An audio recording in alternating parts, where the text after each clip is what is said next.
Hi hello students, ಹೇಗಿದ್ದೀರಾ ಎಲ್ಲರೂ? Welcome to PW Kannada foundation channel. ಹೇಗಿದ್ದೀರಾ ಎಲ್ಲರೂ students? Welcome to the class. I hope ಎಲ್ಲರೂ ಚೆನ್ನಾಗಿದ್ದೀರಾ ಅಂತ ಅನ್ಕೊಳ್ತೀನಿ. ನಿಮ್ಮ ಸ್ಟಡೀಸ್ ಎಲ್ಲ ಚೆನ್ನಾಗಿ ನಡೀತಾ ಇದೆ ಅನ್ಕೊಳ್ತೀನಿ ಸ್ಟೂಡೆಂಟ್ಸ್. ಇವತ್ತು ನಾವು ಏನು ಮಾಡ್ತಿದ್ವಪ್ಪ ಅಂತಂದ್ರೆ, ನೋಡಿ, ನಿಮ್ಮ ಯಾವುದು ನೆಕ್ಸ್ಟ್ ಚಾಪ್ಟರ್ ಇದೆಯಲ್ವಾ, revolution and rice of nation States, ಈ ಚಾಪ್ಟರ್ನ ಬಗ್ಗೆ ಒನ್ ಶಾರ್ಟ್ ಲೆಕ್ಚರ್ಸ್ ಅಲ್ಲಿ ನಾವು ಕಂಪ್ಲೀಟ್ ಮಾಡ್ತಾ ಹೋಗ್ತಾ ಇದ್ವಿ. ತುಂಬಾ ಇಂಪಾರ್ಟೆಂಟ್ ಆಗಿರ್ತಕ್ಕಂಥ ಚಾಪ್ಟರು. ಈ ಚಾಪ್ಟರ್ನಲ್ಲಿ ಬರ್ತಕ್ಕಂಥ ಎಲ್ಲ ಅಂಶಗಳನ್ನು ನಾವು ಈ ಚಾಪ್ಟರ್ನಲ್ಲಿ ಏನು ಮಾಡ್ತಿದ್ವಪ್ಪ ಅಂತಂದ್ರೆ ಒಂದು ಶಾರ್ಟ್ ಅಲ್ಲಿ ಕವರ್ ಮಾಡ್ತಾ ಹೋಗ್ತಾ ಇದ್ದೀವಿ ಸ್ಟೂಡೆಂಟ್ಸ್. ಸೊ ಇದ್ರ ಬಗ್ಗೆ ಡಿಸ್ಕಷನ್ ಮಾಡ್ತಾ ಹೋಗೋಣ. ಓಕೆ, ಸೊ ನೀವು ಫಸ್ಟ್ ಅದಕ್ಕೂ ಮುಂಚೆ ಏನ್ ಮಾಡ್ಬೇಕಪ್ಪ ಅಂತಂದ್ರೆ, ತುಂಬಾ ಇಂಪಾರ್ಟೆಂಟ್ ಆಗಿರ್ತಕ್ಕಂಥ ಒಂದು ಇನ್ಫಾರ್ಮೇಶನ್ ಏನಪ್ಪಾ ಅಂತಂದ್ರೆ, ನೋಡಿ, ಸೊ ಫಸ್ಟ್ ಒನ್, ನೀವು ನಮ್ಮ PW ಆಪ್ ಅನ್ನ ಡೌನ್ಲೋಡ್ ಮಾಡ್ಕೋಬೇಕು. Okay, this are first thing. From which source you what, ನೀವು ಕ್ಲಾಸ್ ಅನ್ನ ಯಾವ ಸೋರ್ಸ್ ಇಂದ ಕೇಳ್ತಾ ಇದ್ದೀರಲ್ವಾ, ಸೊ ಅದರಿಂದ ನೀವು ಫಸ್ಟ್ ಏನ್ ಮಾಡಬೇಕು, ಏನು PW ಆಪ್ ಅನ್ನ ಡೌನ್ಲೋಡ್ ಮಾಡ್ಕೊಂಡು ಅಲ್ಲಿ ನೀವು ಎಕ್ಸ್ಪ್ಲೋರ್ ದ ಬ್ಯಾಚ್ ಅಂತ ಕೊಡ್ಬೇಕಾಗುತ್ತೆ. ಓಕೆ, ಎಕ್ಸ್ಪ್ಲೋರ್ ದ ಬ್ಯಾಚ್ ಅಂತ ಕೊಟ್ರೆ, ಸೊ ದೆನ್ ಅಲ್ಲಿ ನಿಮಗೆ ನೋಡಿ, ಸೊ ನಂತರ ಈ ರೀತಿ ಬರುತ್ತೆ. ಸೊ ಇಲ್ಲಿ ನೀವು ಸರ್ಚ್ ಅಂತ ಕೊಡ್ಬೇಕಾಗುತ್ತೆ. ಓಕೆ, ಸರ್ಚ್ ಅಂತ ನಿಮ್ಮ ಬ್ಯಾಚ್ ಯಾವ್ದಿದೆಯಲ್ವಾ, ಆ ಬ್ಯಾಚ್ ನೇಮ್ನ ಕೊಟ್ಬಿಟ್ಟು ನೀವು ಅಲ್ಲಿ ಸರ್ಚ್ ಅಂತ ಕೊಟ್ರೆ, ಸೊ ನಿಮಗೆ ನಂತರ ನೋಡಿ, ಸೊ ಈ ರೀತಿ ಬರುತ್ತೆ. ಸೊ ಇಲ್ಲಿ ಬ್ಯಾಚ್ ಡೀಟೇಲ್ಸ್ ಇದೆ. Okay, this is all about batch detail. ಇದೆಲ್ಲ ಬ್ಯಾಚ್ ಡೀಟೇಲ್ಸ್. ಸೊ ಇದು ನೋಡಿ, ಕ್ಲಾಸಸ್ ಕಂಪ್ಲೀಟ್ ಆಗಿ ಫ್ರೀ ಇರುತ್ತೆ ಸ್ಟೂಡೆಂಟ್ಸ್. ಕ್ಲಾಸಸ್ ಕಂಪ್ಲೀಟ್ ಆಗಿ ಫ್ರೀ ಇರುತ್ತೆ. ಸೊ ನೀವು ₹1 ಕೂಡ ಏನು ಖರ್ಚು ಮಾಡ್ತಕ್ಕಂಥ ಅವಶ್ಯಕತೆ ಇಲ್ಲಿ ಇರೋದಿಲ್ಲ. ಸೊ ನಂತರ ನೀವು ಇಲ್ಲಿ ಎನ್ರೋಲ್ ನೌ ಅಂತಿದೆಯಲ್ವಾ, ಸೊ ಇಲ್ಲಿ ಕ್ಲಿಕ್ ಮಾಡಬೇಕಾಗುತ್ತೆ. ಇದು very important thing. Enrol now ಅನ್ನೋ ಕಡೆ ನೀವು ಕ್ಲಿಕ್ ಮಾಡಬೇಕು. ಸೊ ದೆನ್ ನೋಡಿ, ಸೊ ನಂತರ ನೀವು ಅಲ್ಲಿ ಕ್ಲಿಕ್ ಮಾಡಿದ್ರೆ ಇಲ್ಲಿ ನಿಮಗೆ ನಂತರ ನೋಡಿ, physics, chemistry, maths, social science, biology ಎಲ್ಲ ಚಾಪ್ಟರ್ಸ್ಗಳ ಏನು ಎಲ್ಲ ಸಬ್ಜೆಕ್ಟ್ಗಳ ಏನು ಒಂದು ಲೆಕ್ಚರ್ಸ್ಗಳು ನಿಮಗೆ ಸಿಗ್ತಾ ಹೋಗುತ್ತೆ. ಓಕೆ, ಸೊ ನೀವೇನು ಮಾಡ್ಬೋದಪ್ಪ ಅಂತಂದ್ರೆ, ನಿಮಗೆ ಯಾವ ಒಂದು ಸಬ್ಜೆಕ್ಟ್ನ ವಿಡಿಯೋ ಬೇಕು, ಕ್ಲಾಸ್ ಬೇಕು, ಅದನ್ನು ನೀವು ಕೇಳ್ತಾ ಹೋಗ್ಬೋದು, ಏನೋ ಕಂಪ್ಲೀಟ್ ಆಗಿ ಫ್ರೀ ಆಗಿ. ಸೊ ಇಷ್ಟು ನೀವು ಕಂಪಲ್ಸರಿ ಮಾಡಲೇಬೇಕು. ಸೊ ದೆನ್ ನೋಡಿ, ನಮ್ಮ ವಾಟ್ಸಪ್ ಚಾನಲ್ ಇದೆ, PW ಕನ್ನಡ 8910 ಅಂತ ಹೇಳ್ಬಿಟ್ಟು ನಮ್ಮ ವಾಟ್ಸಪ್ ಚಾನಲ್ ಇದೆ. ಈ ವಾಟ್ಸಪ್ ಚಾನಲ್ನ ಲಿಂಕು ವಿಡಿಯೋ ಡಿಸ್ಕ್ರಿಪ್ಷನಲ್ಲಿ ಸಿಗ್ತಾ ಹೋಗುತ್ತೆ. ಓಕೆ, ಸೊ ಆಮೇಲೆ ಇನ್ನೊಂದು ವಿಚಾರ ಏನಪ್ಪ ಅಂತಂದ್ರೆ, ಸರ್ ಏನಕ್ಕೋಸ್ಕರ ವಾಟ್ಸಪ್ ಚಾನಲ್ಗೆ ಜಾಯ್ನ್ ಆಗಬೇಕಪ್ಪ ಅಂತಂದ್ರೆ, ಈ ವಾಟ್ಸಪ್ ಚಾನಲ್ಗೆ ನೀವು ಜಾಯ್ನ್ ಆಗೋದ್ರಿಂದ ನಿಮಗೆ ಡೈಲಿ ಏನು DPPs ಅಂದರೆ ಏನಲ್ಲಿ ಡೈಲಿ ಪ್ರಾಕ್ಟೀಸ್ ಪೇಪರ್ಸ್ ಇದೆಯಲ್ವಾ, MCQs, ನಿಮಗೆ ಪ್ರತಿ ಚಾಪ್ಟರ್ ರಿಲೇಟೆಡ್ MCQs ಮತ್ತೆ ಇಂಪಾರ್ಟೆಂಟ್ ಕ್ವಶನ್ಸ್ ಎಲ್ಲ ಏನಿದೆ, ಸೊ ಅದೆಲ್ಲದೂ ಕೂಡ ಏನಾಗುತ್ತೆ, ಇಲ್ಲಿ ಅಪ್ಡೇಟ್ ಆಗ್ತಾ ಹೋಗುತ್ತೆ. ಓಕೆ, ಸೊ ಇಷ್ಟು ನಿಮಗೆ ಕ್ಲಿಯರ್ ಆಗಿ ಗೊತ್ತಿರಲಿ. ಸೊ ವಿಡಿಯೋ ಡಿಸ್ಕ್ರಿಪ್ಷನ್ ಲಿಂಕ್ ಇರುತ್ತೆ. ಸೊ ನೀವು ಆದಷ್ಟು ಬೇಗ ಜಾಯ್ನ್ ಆಗಿ. ಸೊ ನಂತರ ಆಬ್ವಿಯಸ್ಲಿ ಏನು ಮಾಡೋಣಪ್ಪ ಅಂತಂದ್ರೆ, ಕ್ಲಾಸ್ಗೆ ಹೋಗೋಣ. ಕ್ಲಾಸ್ಗೆ ಹೋಗೋಕ್ಕಿಂತ ಮುಂಚೆ ಒಂದ್ಸರಿ ರೀಕ್ಯಾಪ್ ಮಾಡೋಣ. ಲಾಸ್ಟ್ ಕ್ಲಾಸಲ್ಲಿ ಯಾವ ಚಾಪ್ಟರ್ ಬಗ್ಗೆ ನಾವು ಕಲ್ತಿದ್ವಿ ಅನ್ನೋದನ್ನ ನಾವು ನೋಡ್ತಾ ಹೋದ್ರೆ, ಸೊ ನೋಡಿ, ಫ್ಯೂಡಲಿಸಮ್ ಇನ್ ಮೆಡಿವಲ್, ಲಾಸ್ಟ್ ಚಾಪ್ಟರ್ ಅಲ್ಲಿ ನಾವು ಈ ಎಲ್ಲ ಅಂಶಗಳನ್ನು ಕಲ್ತಿದ್ವಿ ಅಲ್ವಾ. So Europe, modern and medieval Europe, ಈ ಚಾಪ್ಟರ್ನಲ್ಲಿ ನಾವು ಫ್ಯೂಡಲಿಸಮ್ ಬಗ್ಗೆ ಕಲ್ತಿದ್ವಿ. ಅದು ಯಾವ ರೀತಿ ಇತ್ತು ಮೆಡಿವಲ್ ಏಜಲ್ಲಿ. ಮೆಡಿವಲ್ ಏಜ್ ಅಂದ್ರೆ ಯಾವ ಟೈಮು, ಯಾವ ಪೀರಿಯಡ್ ಇಂದ ನಾವು ಮಿಡಿವಲ್ ಏಜ್ ಅಂತ ಕರಿತೀವಿ ಅನ್ನೋದನ್ನ ನೋಡಿದ್ವಿ. So then causes and effects of renaissance, so ಅಂತಂದ್ರೆ ಆ ಒಂದು ಪುನರುಜ್ಜೀವನಕ್ಕೆ ಯಾವ್ಯಾವ ಅಂಶಗಳು ಕಾರಣ ಆಯಿತು, ಮತ್ತೆ ಅದನ್ನ ಯಾವ ರೀತಿಯ ಅಂತ ಎಫೆಕ್ಟ್ ಆಗ್ತಾ ಹೋಯ್ತು ಅನ್ನೋದನ್ನ ನಾವು ನೋಡಿದ್ವಿ. ಹಲವಾರು ಸಂಶೋಧನೆಗಳು, ಏನೋ ಆರ್ಟು, ಲಿಟರೇಚರು, ಮತ್ತೆ ಸೈನ್ಸು, ಈ ಎಲ್ಲ ಫೀಲ್ಡಲ್ಲೂ ಹಲವು ದೊಡ್ಡ ಮಟ್ಟದ ಏನೋ ಮತ್ತೆ ರಿಲಿಜಿಯಸ್ ವಿಚಾರದ ಕೂಡ ರಿಫಾರ್ಮ್ ಆಗಿ ಒಂದು ಹಲವಾರು ಬದಲಾವಣೆಗಳನ್ನ ನಾವು ಕಾಣ್ತಾ ಹೋದ್ವಿ ಅಲ್ವಾ. ಸೊ ದೆನ್ ಅದಾದ ನಂತರ ಜಿಯೋಗ್ರಫಿಕಲ್ ಎಕ್ಸ್ಪ್ಲೋರೇಷನ್ಸ್ ಆ್ಯಂಡ್ ದೇರ್ ಎಫೆಕ್ಟ್ಸ್, ಅಂದ್ರೆ ಹಲವಾರು ಹೊಸ ಹೊಸ ದೇಶಗಳನ್ನ ಆ ಟೈಮಲ್ಲಿ ಕಂಡು ಹಿಡ್ತಾರೆ. ಸೊ ಪೋರ್ಚುಗೀಸ್ ಮತ್ತೆ ಫ್ರೆಂಚ್ ಮತ್ತೆ ಪೋರ್ಚುಗೀಸ್ ಅವ್ರು ಏನು ಮಾಡ್ತಾರೆ ಹೇಳಿ, ಬೇರೆ ಬೇರೆ ದೇಶಗಳಿಗೆ ಹೋಗಿ ಏನೋ ಇನ್ಕ್ಲೂಡಿಂಗ್ ಯಾವುದು north America, south America, Australia ಇವನ್ನೆಲ್ಲ ಕಂಡು ಹಿಡ್ತಾರಲ್ವಾ. ಸೊ ಇದನ್ನು ಕೂಡ ನಾವೇನು ಮಾಡಿದ್ವಿ, ಕಂಪ್ಲೀಟ್ ಆಗಿ ಡಿಸ್ಕಷನ್ ಮಾಡಿದ್ವಿ. Then reasons for religious reformation and effects, reasons for religious reformations ಕೂಡ ಆಗುತ್ತೆ, ಅದಕ್ಕೆ ಕಾರಣಗಳೇನು ಅನ್ನೋದನ್ನ ಕೂಡ ನಾವಲ್ಲಿ ಡೀಟೇಲ್ ಆಗಿ ತಿಳ್ಕೊಂಡಿದ್ವಿ. ಮತ್ತೆ ಎಫೆಕ್ಟ್ಸ್ ಕೂಡ ನಾವಲ್ಲಿ ನೋಡಿದ್ವಿ. ಎಫೆಕ್ಟ್ಸ್ ಏನೇನು ಪ್ರಭಾವ ಬೀರ್ತು ಅದಾದ್ಮೇಲೆ ಅನ್ನೋದನ್ನ ಕೂಡ. ಸೊ ಇಷ್ಟು ಕೂಡ ಯಾರು ಇನ್ನು ಕ್ಲಾಸ್ ವಾಚ್ ಮಾಡಿಲ್ಲ ಆ ಲೆಕ್ಚರ್ನ ಅಂತಂದ್ರೆ, please go and watch those lectures. Okay, so ಇದಾದ ನಂತರ ನಾವು ಇವತ್ತಿನ ಕ್ಲಾಸ್ ಕಡೆ ಮೂವ್ ಆಗೋದಾದ್ರೆ, ಇವತ್ತಿನ ಚಾಪ್ಟರ್ ನೇಮಿನಲ್ಲಿ rise and evolution of nation states ಅಂತ ಇದೆ. ಸೊ ಈ ಚಾಪ್ಟರ್ ಅಲ್ಲಿ ನಾವು ಏನೇನು ಕರಿತೀವಪ್ಪ ಅಂತಂದ್ರೆ, rise of nation state and their development. ನೋಡಿ, ರಾಷ್ಟ್ರ ಪ್ರಭುತ್ವಗಳು ಯಾವ ರೀತಿ ಉಗಮ ಆದ್ವು ಅನ್ನೋದನ್ನ ನಾವಿಲ್ಲಿ ನೋಡ್ತಾ ಹೋಗ್ತೀವಿ. ಸೊ ಇಲ್ಲಿ ಪರ್ಟಿಕ್ಯುಲರ್ ಆಗಿ ನೋಡಿ, ಅಮೆರಿಕದ ಒಂದು ವಾರ್ ಆಫ್ ಇಂಡಿಪೆಂಡೆನ್ಸ್ ಬಗ್ಗೆ ಕೊಟ್ಟಿದ್ದಾರೆ, ಫ್ರೆಂಚ್ ವಾರ್ ಆಫ್ ಇಂಡಿಪೆಂಡೆನ್ಸ್ ಬಗ್ಗೆ ಕೊಟ್ಟಿದ್ದಾರೆ. ಸೊ ದೆನ್ ಅದಾದ ನಂತರ ಇಟಲಿ ಮತ್ತೆ ಜರ್ಮನಿಯ ಏಕೀಕರಣದ ಬಗ್ಗೆ ನಾವಿಲ್ಲಿ ಕಲಿತಾ ಹೋಗ್ತೀವಿ. ಈ 4 ದೇಶಗಳ ಬಗ್ಗೆ ನಾವಿಲ್ಲಿ ಇಂಪಾರ್ಟೆಂಟ್ ಆಗಿ ಕಲಿತಾ ಹೋಗ್ತೀವಿ. ಓಕೆ, ಅದ್ರ ಬಗ್ಗೆ ನಾವು ನೋಡ್ತಾ ಹೋಗ್ತೀವಿ. The causes and effects of the American war of independence, ನೋಡಿ, ಅಮೆರಿಕದ ವಾರ್ ಆಫ್ ಇಂಡಿಪೆಂಡೆನ್ಸ್ಗೆ ಏನು ಕಾರಣಗಳು ಮತ್ತೆ ಅದರಿಂದ ಏನೇನು ಪ್ರಭಾವ ಬೀರ್ತು ಪ್ರಪಂಚದ ಮೇಲೆ ಅನ್ನೋದು. Then the causes of the French ರೆವಲ್ಯೂಷನ್ಗೆ ಏನೇನು ಅಂಶಗಳು ಕಾರಣ ಆಗಿದ್ದು. Then unification of Italy and Germany, ನೋಡಿ ಏನು ಇಟಲಿ ಮತ್ತು ಜರ್ಮನಿಯ ಏಕೀಕರಣ ಯಾವ ರೀತಿ ಆಯಿತು ಅನ್ನೋದ್ರ ಬಗ್ಗೆ, ಈ ಎಲ್ಲ ಅಂಶಗಳ ಬಗ್ಗೆ ನಾವು ಈ ಕ್ಲಾಸಲ್ಲಿ ಕಂಪ್ಲೀಟ್ ಆಗಿ ನೋಡ್ತಾ ಹೋಗ್ತೀವಿ. ಓಕೆ, ತುಂಬಾ ಸುಲಭ ಇದೆ. ಎಕ್ಸಾಮಿನೇಷನ್ ಪರ್ಸ್ಪೆಕ್ಟಿವ್ ಇಂದ ಕೂಡ ನಿಮಗೆ 3 or 4 ಮಾರ್ಕ್ಸ್ಗೆ ಏನು ಕೇಳ್ತಕ್ಕಂಥ ಚಾನ್ಸಸ್ ತುಂಬಾ ಜಾಸ್ತಿ ಇರುತ್ತೆ. ನೋಡ್ತಾ ಹೋಗೋಣ students. First one, so introduction ಬಗ್ಗೆ ನೋಡ್ತಾ ಹೋಗೋಣ. ಕೆಲವೊಂದು ಜನರಲ್ ಇನ್ಫಾರ್ಮೇಶನ್ ಇದೆ. ಸೊ ಏನಾಗ್ತಪ್ಪ ಅಂತಂದ್ರೆ ನೋಡಿ, the emergence of modern age ಇದೆ sign of downfall of the national monarchy in 15th, 16th and 17th century. ನೋಡಿ modern age, so modern age ಅಂತಂದ್ರೆ ಆಧುನಿಕ ಯುಗ.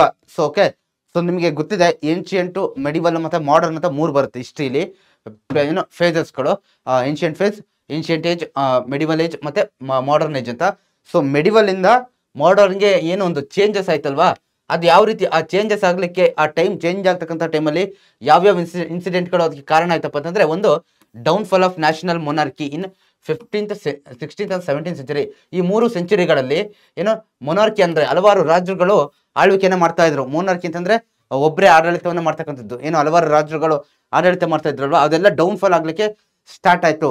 ಅದೆಲ್ಲ ಕೂಡ ಏನು ಡೌನ್ಫಾಲ್ ಆಗ್ಲಿಕ್ಕೆ ಸ್ಟಾರ್ಟ್ ಆಯ್ತು. ಅದರಿಂದ ಮುಖಾಂತರ ಏನಾಯ್ತು, ಈ ಮಾಡರ್ನ್ ಏಜ್ಗೆ ಒಂದು ಕಾರಣೀಕರ್ತ ಆಗಿತ್ತು ಅನ್ನೋದನ್ನ ಕೂಡ ನಾವಿಲ್ಲಿ ನೋಡ್ತಾ ಹೋಗ್ಬೋದು. Then there was no logical support for the establishment of these states. They varied from large empires to small city states. ನೋಡಿ ಹಲವಾರು ಮೊನಾರ್ಕೀಸ್ಗಳು ಅವಾಗ ಇದ್ದು, ಓಕೆ, ಪ್ರಪಂಚದಲ್ಲಿ ಸ್ಪೆಷಲಿ ಯುರೋಪ್ ಭಾಗದಲ್ಲಿ ಅಂತ ಬಂದಾಗ, ಸೊ ಆ ಟೈಮಲ್ಲಿ ಏನಾಯ್ತು, ಹಲವಾರು ಏನು ರಾಜ್ಯಗಳು ಏನು ಮೊನಾರ್ಕೀಸ್ಗಳು ಇದ್ವು ಅವಾಗ. ಸೊ ಬಟ್ ಅದಾದ್ರೂ ಕೂಡ ವ್ಯಾಲಿಡ್ ಆಗಿರ್ತಕ್ಕಂಥ ಏನಿರಲಿಲ್ಲ, ಲಾಜಿಕಲ್ ಸಪೋರ್ಟ್ ಅನ್ನೋದು ಇರಲಿಲ್ಲ. ಓಕೆ, ಸೊ ಅದೇನಾದ್ರು ತುಂಬಾ ದೊಡ್ಡದಿಂದ ತುಂಬಾ ಚಿಕ್ಕದಾಗಿರ್ತಕ್ಕಂಥ ಸ್ಟೇಟ್ಸ್ ಕೂಡ ಅಲ್ಲಿ ಇದ್ದು ಅನ್ನೋದನ್ನ ನಾವಿಲ್ಲಿ ನೋಡ್ತಾ ಹೋಗ್ಬೋದು. ಮತ್ತೆ ಈ ಸ್ಟೇಟ್ಗಳಲ್ಲಿ ಈ ನ್ಯಾಷನಲ್ ಮೊನಾರ್ಕೀಸ್ ಇದ್ವಲ್ವಾ, ಬೇರೆ ಇನ್ನು ಸಿಟೀಸು ಮತ್ತೆ ಈ ದೊಡ್ಡ ಏನು ಎಂಪೈರ್ಸ್ ಎಲ್ಲ ಇದ್ವಲ್ವಾ, ಇಲ್ಲಿ the people living in these states were of different nationalities, ಬೇರೆ ರಾಷ್ಟ್ರದ ಜನರಲ್ ಅಲ್ಲಿದ್ರು, spoke different languages and followed different cultures. ಅವರೆಲ್ಲ ಏನೋ ನೋಡಿ ಬೇರೆ ರಾಷ್ಟ್ರಕ್ಕೆ ಸಂಬಂಧಪಟ್ಟವರು, ಬೇರೆ ಲ್ಯಾಂಗ್ವೇಜ್ ಅನ್ನ ಮಾತಾಡೋರು, ಮತ್ತೆ ಬೇರೆ ಕಲ್ಚರ್ ಸಂಸ್ಕೃತಿಯನ್ನ ಫಾಲೋ ಮಾಡ್ತಕ್ಕಂಥವ್ರು ಆಗಿದ್ರು ಅನ್ನೋದನ್ನ ಕೂಡ ನಾವಿಲ್ಲಿ ನೋಡ್ತಾ ಹೋಗ್ಬೋದು. ಓಕೆ, ಸೊ ಏನ್ ನೋಡ್ತಿದೀವಪ್ಪ ಅಂದ್ರೆ ಯಾವ ರೀತಿ ಮಾಡರ್ನ್ ಏಜ್ ಆಯ್ತು ಅನ್ನೋದನ್ನ ನಾವು ನೋಡ್ತಾ ಇದೀವಿ. ಸೊ ನಂತರ ಸೊ ಏನಾಗುತ್ತಪ್ಪ ಅಂತಂದ್ರೆ ಫ್ಯೂಡಲ್ ಸಿಸ್ಟಮ್ ಅಂತ ನೀವು ಕೇಳಿದ್ದೀರಾ. ಓಕೆ, ಲಾಸ್ಟ್ ಕ್ಲಾಸ್ ನಾನು ಹೇಳಿದ್ದೀನಿ, ಈ ಫ್ಯೂಡಲ್ ಸಿಸ್ಟಮ್ ಅಂತ ಕೂಡ ಏನಾಗುತ್ತಪ್ಪ ಅಂತಂದ್ರೆ ಇನ್ನು ಡಿಕ್ಲೈನ್ ಆಗ್ತಾ ಹೋದಾಗ the political strength of the landlords also came down. ನೋಡಿ ಈ ಫ್ಯೂಡಲ್ ಸಿಸ್ಟಮ್ ಅಲ್ಲಿ ಯಾರು ಈ ಲ್ಯಾಂಡ್ ಲಾರ್ಡ್ಸ್ ಇರ್ತಾರಲ್ವಾ, ಇವ್ರು ಏನ್ ಮಾಡಿರ್ತಾರಪ್ಪ ಅಂತಂದ್ರೆ ತುಂಬಾ ಸ್ಟ್ರಾಂಗ್ ಪವರ್ ಅನ್ನ ಹೊಂದಿರ್ತಾರೆ. ಬಟ್ ಯಾವಾಗ ಫ್ಯೂಡಲ್ ಸಿಸ್ಟಮ್ ಏನು ಡಿಕ್ಲೈನ್ ಆಗ್ತಾ ಹೋಯ್ತು, ಕ್ಷೀಣಿಸ್ತಾ ಹೋಯ್ತು ಆ ಸಿಸ್ಟಮ್, ಆ ವ್ಯವಸ್ಥೆ, ಆವಾಗ ಏನಾಗುತ್ತೆ, ಈ ಲ್ಯಾಂಡ್ ಲಾರ್ಡ್ಸ್ ಆಲ್ಸೋ ಅವ್ರದ್ದು ಪವರ್ ಕೂಡ ಏನಾಗುತ್ತೆ, ಅವರ ಶಕ್ತಿ, ಪೊಲಿಟಿಕಲ್ ಸ್ಟ್ರೆಂತ್ ಇತ್ತಲ್ವಾ, ಅದು ಕೂಡ ಏನಾಗ್ತಾ ಹೋಗುತ್ತೆ, ತುಂಬಾ ಕಮ್ಮಿ ಆಗ್ತಾ ಹೋಗುತ್ತೆ ಅನ್ನೋದನ್ನ ಕೂಡ ನಾವಿಲ್ಲಿ ನೋಡ್ತಾ ಹೋಗ್ಬೋದು. ಲಾಸ್ಟ್ ಕ್ಲಾಸ್ ನಾವು ನೋಡಿದೀವಲ್ವಾ ಫ್ಯೂಡಲ್ ಸಿಸ್ಟಮ್ ಏನಂತ ನೋಡಿದೀವಿ ನಾವು.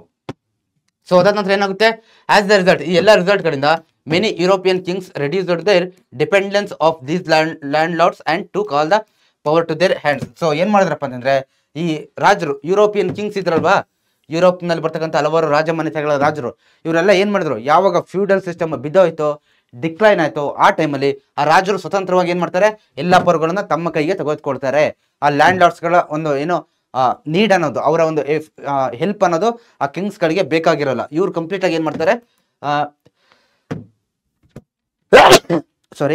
ಇವ್ರು ಕಂಪ್ಲೀಟ್ ಆಗಿ ಏನ್ ಮಾಡ್ತಾರೆ, ಎಲ್ಲಾ ಪವರ್ಸ್ ಅನ್ನು ತಮ್ಮ ಹ್ಯಾಂಡ್ಸ್ಗೆ ತೆಗೆದುಕೊಳ್ತಾರೆ ಅನ್ನೋದನ್ನ ಕೂಡ ನಾವಿಲ್ಲಿ ನೋಡ್ತಾ ಹೋಗ್ಬೋದು. Okay, many kings believed in divine right theory and were of the opinion that they were not answerable to citizens.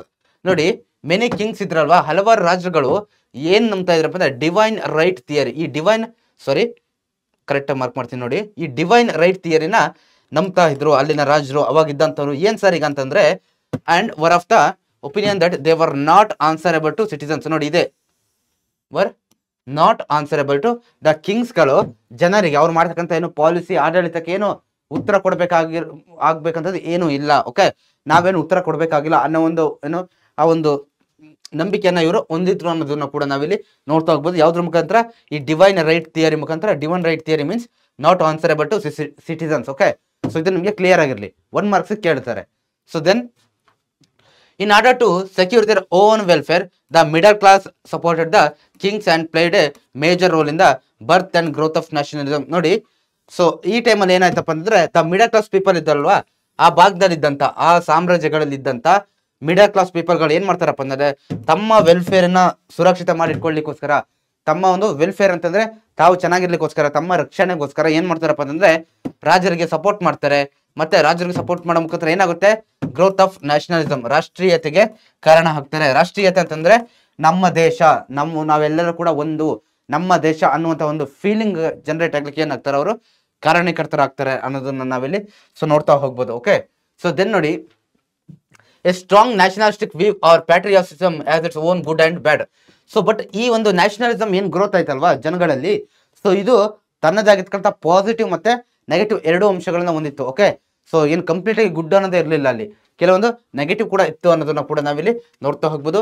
These nations are responsible for ending the anarchy of the feudal period. ನೋಡಿ, ಈ Nations ಏನಾಯ್ತು, ಈ Nations ಗಳಿಂದ ಏನಾಯ್ತಪ್ಪ ಅಂದ್ರೆ ಈ nationalism ಇಂದ ಇವೇನು ಅನರ್ಕಿ ಅಂತಂದ್ರೆ ಅರಾಜಕತೆ, ಆ ಫ್ಯೂಡಲ್ ಪೀರಿಯಡ್ ಟೈಮಲ್ಲಿ ಏನೇನು ಪ್ರಾಬ್ಲಮ್ಸ್ ಗಳಿತ್ತಲ್ವಾ ಅದನ್ನೆಲ್ಲ ಏನ್ ಮಾಡಿದ್ರು, ಎಂಡ್ ಮಾಡ್ಲಿಕ್ಕೆ ಕಾರಣಕರ್ತರಾದ್ರು. ಸೊ ಕಾರಣ ಆದ್ರು ಅನ್ನೋದನ್ನ ನಾವಿಲ್ಲಿ ನೋಡ್ತಾ ಹೋಗ್ಬೋದು. ಸೊ ದೆನ್ ನೋಡಿ, the inspired people of similar culture to come together under the rule of one king. So ಇವ್ರು ಏನ್ ಮಾಡ್ತಾ ಹೋದ್ರಪ್ಪ ಅಂತಂದ್ರೆ, ಇಲ್ಲಿ ಈ ನ್ಯಾಷನಲಿಸಮ್ ಗ್ರೋತ್ ಆಗ್ತಾ ಹೋಯ್ತಲ್ವಾ, ಇವಾಗ ಏನ್ ಮಾಡ್ತಾ ಹೋದ್ರು ಇವರಪ್ಪ ಅಂತಂದ್ರೆ ಪೀಪಲ್ ಆಫ್ ಸಿಮಿಲರ್ ಕಲ್ಚರ್ ಅಂದ್ರೆ ಒಂದೇ ರೀತಿಯಾದಂಥ ಕಲ್ಚರ್ನ ಹೊಂದಿರತಕ್ಕಂಥ ಜನಗಳೇನಾದ್ರು come together under the rule of one king. So ಯಾರ್ಯಾರು ಒಂದೇ ರೀತಿಯಾದಂಥ ಕಲ್ಚರ್ ಅನ್ನು ಫಾಲೋ ಮಾಡ್ತಾರೆ ಅವರೆಲ್ಲ ಒಂದೇ ಕಿಂಗ್ ಅಂಡರ್ ಅಲ್ಲಿ ಬರ್ತಕ್ಕಂಥದ್ದು. ಬೇರೆ ಯಾರ್ಯಾರು ಬೇರೆ ಯಾವ ಕಲ್ಚರ್ನ ಫಾಲೋ ಮಾಡೋರು ಬೇರೆ ಕಡೆಗೆ ಹೋಗೋದು. ಓಕೆ, ಸೊ ಈ ರೀತಿ ಒಂದೊಂದೇ ಕಲ್ಚರ್ನ ಫಾಲೋ ಮಾಡ್ತಕ್ಕಂಥ ಒಂದೊಂದ್ ಕಡೆ ಸೇರ್ತಾ ಹೋದ್ರು, ಒಬ್ಬೊಬ್ಬ ರಾಜನ ಅಂಡರ್ ಅಲ್ಲಿ ಸೇರ್ತಾ ಹೋದ್ರು ಅನ್ನೋದನ್ನ ನಾವಿಲ್ಲಿ ನೋಡ್ತಾ ಹೋಗ್ಬೋದು. So conflict and competition started between the Nations. It paved the way for trade, control of colonies and wars in the American and Asian countries. ನೋಡಿ, ಸೊ ರಾಷ್ಟ್ರಗಳೇನೋ ಸೃಷ್ಟಿ ಆಗ್ಲಿಕ್ಕೆ ಸಾಧ್ಯ ಆಯ್ತು, ಬಟ್ ಇದು ಏನಾಗ್ಲಿಕ್ಕೆ ಸ್ಟಾರ್ಟ್ ಆಯ್ತು, ಕನ್ಫ್ಲಿಕ್ಟ್ ಅಂಡ್ ಕಾಂಪಿಟೇಷನ್. ಆ ಒಂದೊಂದು ಒಂದು ಮತ್ತೆ ಇನ್ನೊಂದು ದೇಶಗಳ ನಡುವೆ ಏನು ಕಂಫ್ಲಿಕ್ಟ್ ಅಂತಂದ್ರೆ ಜಗಳ. ಓಕೆ, ಏನ್ ಹೇಳ್ತೀವಿ, ಕಂಫ್ಲಿಕ್ಟ್ ಮೀನ್ಸ್ ಜಗಳ ಅಂತ ಹೇಳ್ತೀವಿ ನಾವು.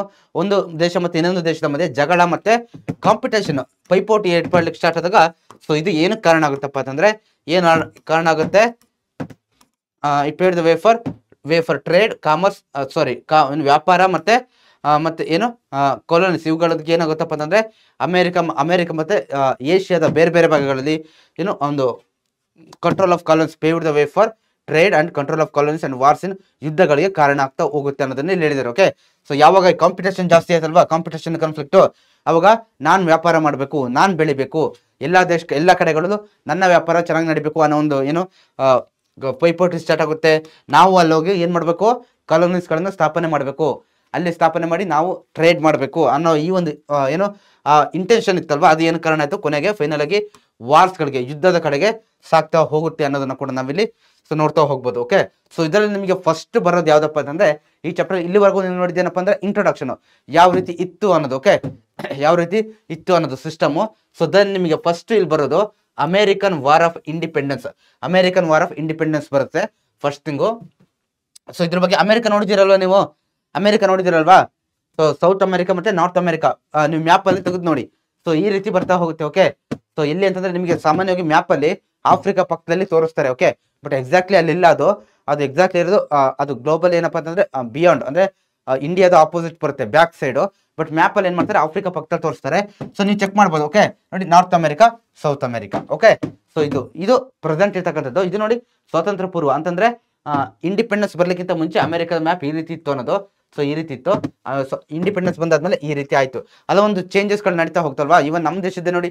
ಸೊ ಓಕೆ, ನಮ್ಮ ದೇಶದಲ್ಲೂ ಕೂಡ ಯಾವ ರೀತಿ ನಾವು ಬ್ರಿಟಿಷರ ವಿರುದ್ಧ 100 ವರ್ಷ ಹೋರಾಡಿ ಕೊನೆಗೆ ಏನು ನಾವು ಸ್ವಾತಂತ್ರ್ಯ ಪಡ್ಕೊಂಡಾದ್ಮೇಲೆ ನಿಮ್ಗೆ ಎಲ್ರಿಗೂ ಕೂಡ ಗೊತ್ತಿದೆ ಏನು, ಸ್ಟೇಟ್ಗಳನ್ನ ರಿಆರ್ಗನೈಸ್ ಮಾಡ್ತಾ ಹೋದ್ರು, ಎಲ್ರನ್ನೂ ಒಂದುಗೂಡಿಸ್ತಾ ಹೋದ್ರು. ಇದೇ ರೀತಿಯಾದಂಥ ಪ್ರೊಸೆಸ್ ನಾವು ಇಲ್ಲಿ ಈ ಚಾಪ್ಟರ್ ಅಲ್ಲಿ ಏನ್ ಮಾಡ್ತೀವಿ, ಅಮೆರಿಕ, ಫ್ರೆಂಚ್ ಮತ್ತೆ ಬೇರೆ ಬೇರೆ ಒಂದು ಏನು ರಾಷ್ಟ್ರಗಳ ಬಗ್ಗೆ ಕಲಿತಾ ಹೋಗ್ತೀವಿ. ಓಕೆ, ಸೊ ನೋಡ್ತಾ ಹೋಗೋಣ. After the discovery of America many European countries started establishing colonies there. ನೋಡಿ, ಲಾಸ್ಟ್ ಕ್ಲಾಸಲ್ಲಿ ನಾನು ಹೇಳಿದ್ದೀನಿ, ಏನಂತ ಹೇಳಿದೆ ನಿಮಗೆ, ಈ ಪೋರ್ಚುಗೀಸು ಮತ್ತೆ ಸ್ಪೇನ್ ಅವ್ರು ಏನ್ ಮಾಡ್ತಾರಪ್ಪ ಅಂತಂದ್ರೆ ಎರಡು ಕಡೆ ಹೋಗ್ತಾರೆ. ಪೋರ್ಚುಗೀಸ್ ಅವ್ರು ಯಾವ ಕಡೆ ಬರ್ತಾರಪ್ಪ ಅಂದ್ರೆ ನಮ್ಮ ಭಾರತ, ಆಫ್ರಿಕಾ ಈ ಕಡೆ ಬಂದ್ಬಿಟ್ಟು ಈ ಪೂರ್ವಕ್ಕೆ ಬರ್ತಕ್ಕಂಥ ರಾಷ್ಟ್ರಗಳನ್ನ ಕಂಡುಹಿಡಿತಾ ಹೋದ್ರೆ, ಈ ಸ್ಪೇನ್ ಅವ್ರು ಏನ್ ಮಾಡ್ತಾರೆ, ಆ ಕಡೆ ಹೋಗ್ತಾರೆ, ಈ ಅಮೆರಿಕ ಸೈಡ್ ಹೋಗ್ತಾರಲ್ವಾ. ಸೊ ಫೈನಲ್ ಆಗಿ ಅವರು ಕೂಡ ಏನ್ ಮಾಡ್ತಾರೆ, ಅಮೆರಿಕವನ್ನ ಕಂಡುಹಿಡ್ತಾರೆ. ಅದು ಲಾಸ್ಟ್ ಕ್ಲಾಸ್ ನಾನು ಹೇಳಿದ್ದೀನಿ, ಲಾಸ್ಟ್ ಚಾಪ್ಟರ್ ನಿಮಗೆ ಅರ್ಥ ಆಗಿದೆ ಅಂತ ನಾನು ಅನ್ಕೊಂಡಿನಿ. ಸೊ ಯಾವಾಗ ಈ ಯುರೋಪಿಯನ್ರು ಹೋಗ್ಬಿಟ್ಟು ಕಂಡಿಡಿದ್ರಲ್ವ, ಅಮೆರಿಕನ ಕಂಡಿಡಿದ್ರು, ಆವಾಗ ಅವರಿಗೆ ಅದು ವಿಷಯ ಎಲ್ಲ ಕಡೆ ಗೊತ್ತಾಯ್ತು. ಆವಾಗ ಅವರಲ್ಲಿ ಒಂದು ಏನು ಕಾಂಪಿಟೇಷನ್ ಶುರುವಾಗುತ್ತೆ. ಏನಪ್ಪ ಅಂದ್ರೆ ಕಾಲೋನಿಸ್ ಎಸ್ಟಾಬ್ಲಿಷಿಂಗ್ ಕಾಲೋನಿಸ್ ದೇರ್. ಓಕೆ, ಅಂತಂದ್ರೆ ಅಲ್ಲೂ ಕೂಡ ನಾವು ಹೋಗಿ ಏನ್ ಮಾಡ್ಬೇಕು, ಅಮೆರಿಕ ಏನೋ ಈ ತರ ಒಂದು ದೇಶ ಕಂಡಿಡ್ತಿದಾರಂತೆ, ಸೊ ನಾವು ಅಲ್ಲಿಗೆ ಹೋಗೋಣ. ಅಲ್ಲಿ ಹೋಗ್ಬಿಟ್ಟು ನಾವು ನಮ್ಮ ಕಾಲೋನಿಸ್ ಅಂತಂದ್ರೆ ನೋಡಿ ವ್ಯಾಪಾರ ಸೆಂಟರ್ ಇದನ್ನೆಲ್ಲ ಸ್ಟಾರ್ಟ್ ಮಾಡಿ, ಲೈಕ್ ನಮ್ಮ ಇಂಡಿಯಾದಲ್ಲಿ ಯಾವ ರೀತಿ ಮಾಡಿದಾರಲ್ವಾ, ಬಂದು ವ್ಯಾಪಾರಗಳನ್ನು ಸ್ಟಾರ್ಟ್ ಮಾಡಿ ಆಮೇಲೆ ಏನು ಪೊಲಿಟಿಕಲಿ ಏನು ಸ್ಟ್ರಾಂಗ್ ಆಗಿ ಆಡಳಿತ ಮಾಡಿದ್ರು, ಅದೇ ರೀತಿ ಅಮೆರಿಕದಲ್ಲಿ ಏನ್ ಮಾಡ್ತಾರೆ, ಅಲ್ಲೂ ಹೋಗ್ಬಿಟ್ಟು ನಾವು ಕಾಲೋನಿಸ್ನ ಸ್ಟಾರ್ಟ್ ಮಾಡೋಣ. ಸೊ ಈ ರೀತಿ ಅಂತಕ್ಕಂಥ ಒಂದು ಏನು ಕಾಂಪಿಟೇಷನ್ಗೆ ಯುರೋಪಿಯನ್ ಕಂಟ್ರೀಸ್ಗಳು ಏನಾಗ್ತಾ ಕಾರಣ ಆಗ್ತಾ ಹೋದು. ಓಕೆ, ಸ್ಟಾರ್ಟ್ ಆಗ್ತಾ ಹೋದು ಅನ್ನೋದನ್ನ ನಾವಿಲ್ಲಿ ನೋಡ್ತಾ ಹೋಗ್ಬೋದು. The 4 major countries colonising North America were, ನೋಡಿ ನಾರ್ತ್ ಅಮೆರಿಕವನ್ನ ಕಾಲೋನೈಸ್ ಮಾಡಿದಂತ ಮೇನ್ ಆಗಿ 4 ಮೇಜರ್ ಕಂಟ್ರೀಸ್ ಯಾವ್ದಪ್ಪ ಅಂದ್ರೆ ನೋಡಿ France, Spain, Holland and England. ಇವಿಷ್ಟು ಕೂಡ ಏನು ಈ 4 ಕಂಟ್ರಿಗಳು ಎಲ್ಲಿ ಬರ್ತಾವೆ ಹೇಳಿ ಲಾಸ್ಟ್ ಕ್ಲಾಸ್ ಮ್ಯಾಪ್ ತೋರಿಸಿದ್ದೀನಿ ನಾನು, ಯುರೋಪ್ದು. ಇವೆಲ್ಲ ಯುರೋಪಿಯನ್ ಕಂಟ್ರೀಸ್. ಈ 4 ಏನು ದೇಶಗಳು ಕೂಡ ಏನಾಗ್ತಾವಪ್ಪ ಅಂದ್ರೆ ಈ ನಾರ್ತ್ ಅಮೆರಿಕನ ಕಾಲೋನೈಸ್ ಮಾಡ್ತಾ ಹೋಗ್ತವೆ. ಸೊ ನಂತರ along the Atlantic coast of North America 13 colonies were established by England and these were called the new English colonies. ನೋಡಿ, ಸೊ ಇದಾದ್ಮೇಲೆ ಒಂದು ಅಟ್ಲಾಂಟಿಕ್ ಕೋಸ್ಟ್ ನ ಪಕ್ಕದಲ್ಲಿ, ಓಕೆ, ಅಟ್ಲಾಂಟಿಕ್ ಕೋಸ್ಟ್ ನ ಪಕ್ಕದಲ್ಲಿ, ಸೊ ಈ ಅಮೆರಿಕದ ಪಕ್ಕ ಅಟ್ಲಾಂಟಿಕ್ ಓಷಿಯನ್ ಬರುತ್ತೆ. ಸೊ ಅಟ್ಲಾಂಟಿಕ್ ಓಷಿಯನ್ ಬರುತ್ತೆ, ನೀವು ಮ್ಯಾಪ್ ಅಲ್ಲಿ ಬೇಕಾದ್ರೆ ಚೆಕ್ ಮಾಡ್ಬೋದು. ಸೊ ಅಟ್ಲಾಂಟಿಕ್ ಓಷಿಯನ್ ಪಕ್ಕದಲ್ಲಿ ಏನ್ ಮಾಡ್ತಾರಪ್ಪ ಅಂತಂದ್ರೆ ಇಂಗ್ಲೆಂಡ್ ಅವರು, ಯಾರು ಹೇಳಿ, ಇಂಗ್ಲೆಂಡ್ ಅವರು ತಮ್ಮ 13 ಕಾಲೋನೀಸ್ಗಳನ್ನ ಸ್ಥಾಪನೆ ಮಾಡ್ತಾರೆ. ಓಕೆ, ಅಂತಂದ್ರೆ ಅಲ್ಲಿಗೆ ಹೋಗ್ಬಿಟ್ಟು ಈ 13 ಪ್ಲೇಸಸ್ ಗಳಿಗೆ ಹೋಗ್ಬಿಟ್ಟು ಇವು ನಮ್ಮ ಕಾಲೋನೀಸ್ಗಳು, ಇಲ್ಲಿ ನಾವು ವ್ಯಾಪಾರ ಮಾಡ್ತೀವಿ, ಇದು ನಮ್ಮ ಟ್ರೇಡ್ ಸೆಂಟರ್ಸು. ಸೊ ಈ ರೀತಿ ಸ್ಟಾರ್ಟ್ ಮಾಡ್ತಾರಲ್ವಾ, ಇದನ್ನ ಕಾಲೋನೀಸ್ ಅಂತ ಹೇಳ್ತೀವಿ. ಯಾರು ಸ್ಟಾರ್ಟ್ ಮಾಡಿದ್ದು? ಇಂಗ್ಲೆಂಡ್ ಅವರು. ಇವುಗಳನ್ನ ಆ 13 ಕಾಲೋನೀಸ್ಗಳನ್ನ ನಾವು ನ್ಯೂ ಇಂಗ್ಲೆಂಡ್ ಕಾಲೋನೀಸ್ ಅಂತ ಹೇಳ್ಬಿಟ್ಟು ನಾವು ಕರಿತಾ ಹೋಗ್ತೀವಿ. ಓಕೆ, ಏನಂತೇಳಿ ನ್ಯೂ ಇಂಗ್ಲೆಂಡ್ ಕಾಲೋನೀಸ್ ಅಂತ ಹೇಳ್ಬಿಟ್ಟು ನಾವು ಇಲ್ಲಿ ಕರಿತಾ ಹೋಗ್ತೀವಿ. ಸೊ ದೆನ್ ನೋಡ್ತಾ ಹೋಗೋಣ. France and England competed with each other to establish the colonies in North America. So France ಮತ್ತೆ ಇಂಗ್ಲೆಂಡ್ ಏನ್ ಮಾಡ್ತಾವಪ್ಪ ಅಂದ್ರೆ ತುಂಬಾ ಏನೋ ಕಾಂಪಿಟೇಷನ್ಗೆ ಬೀಳ್ತವೆ ನಾರ್ತ್ ಅಮೆರಿಕದಲ್ಲಿ ಕಾಲೋನೀಸ್ ಗಳನ್ನ ಸ್ಥಾಪನೆ ಮಾಡಿಕ್ಕೆ. The intense desire of the American colonies for the independence led the rise of rebellion against England. So ನೋಡಿ, the intense desire of the American colonies for independence led them to rise in rebellion against England. ನೋಡಿ, ಯಾವಾಗ ಈ France, England ಬೇರೆ ಬೇರೆ European ಕಂಟ್ರೀಸ್ಗಳಲ್ಲಿ ಹೋಗಿ ಏನು colonies ಗಳನ್ನ ಸ್ಥಾಪನೆ ಮಾಡ್ತಾರೋ, ಸೊ ಅವಾಗ ಏನ್ ಮಾಡ್ತಾರೆ, ಈ ಅಮೆರಿಕನ್ ಕಾಲೋನೀಸ್ಗಳು, ಆ ಅಮೆರಿಕದ ಜನ ಇದ್ರಲ್ವಾ, ಅವ್ರು ಏನ್ ಮಾಡ್ತಾರೆ, ಇಂಡಿಪೆಂಡೆನ್ಸ್ ಏನ್ ಮಾಡ್ತಾರೆ, ಹೋರಾಟ ಮಾಡ್ಲಿಕ್ಕೆ ಸ್ಟಾರ್ಟ್ ಮಾಡ್ತಾರೆ.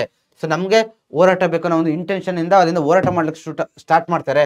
ಸೊ ಅದು ಏನು ಕಾರಣ ಆಗುತ್ತೆ, ದೊಡ್ಡ ಮಟ್ಟದಲ್ಲಿ ಅಮೆರಿಕದ ವಾರ್ ಆಫ್ ಇಂಡಿಪೆಂಡೆನ್ಸ್ಗೆ ಈ ಎಲ್ಲ ಅಂಶಗಳು ಕಾರಣ ಆಗ್ತಾ ಹೋಗುತ್ತೆ ಅನ್ನೋದನ್ನ ಕೂಡ ನಾವಿಲ್ಲಿ ನೋಡ್ತಾ ಹೋಗ್ಬೋದು. ಓಕೆ, ಸೊ ಆಲ್ಮೋಸ್ಟ್ ಹೆಂಗೆ ಅಂತಂದ್ರೆ ಈ ಯುರೋಪ್ ಕಂಟ್ರೀಸ್ಗಳು ಅವಾಗ ಸುಮ್ಮನೆ ಕೂರ್ತಾ ಇರ್ಲಿಲ್ಲ, ಬೇರೆ ದೇಶಕ್ಕೆ ಹೋಗೋದು, ಅಲ್ಲಿ ಏನೋ ಯಾವ್ದೋ ದೇಶಕ್ಕೆ ಹೋಗೋದು, ಅಲ್ಲಿ ಕಾಲೋನೀಸ್ಗಳನ್ನ ಸ್ಥಾಪನೆ ಮಾಡೋದು, ಅವ್ರನ್ನ ಎಕ್ಸ್ಪ್ಲಾಯ್ಟ್ ಮಾಡೋದು, ಅದಾಯ್ತಾ ನೆಕ್ಸ್ಟ್ ಇನ್ನೊಂದು ದೇಶಕ್ಕೆ ಹೋಗೋದು.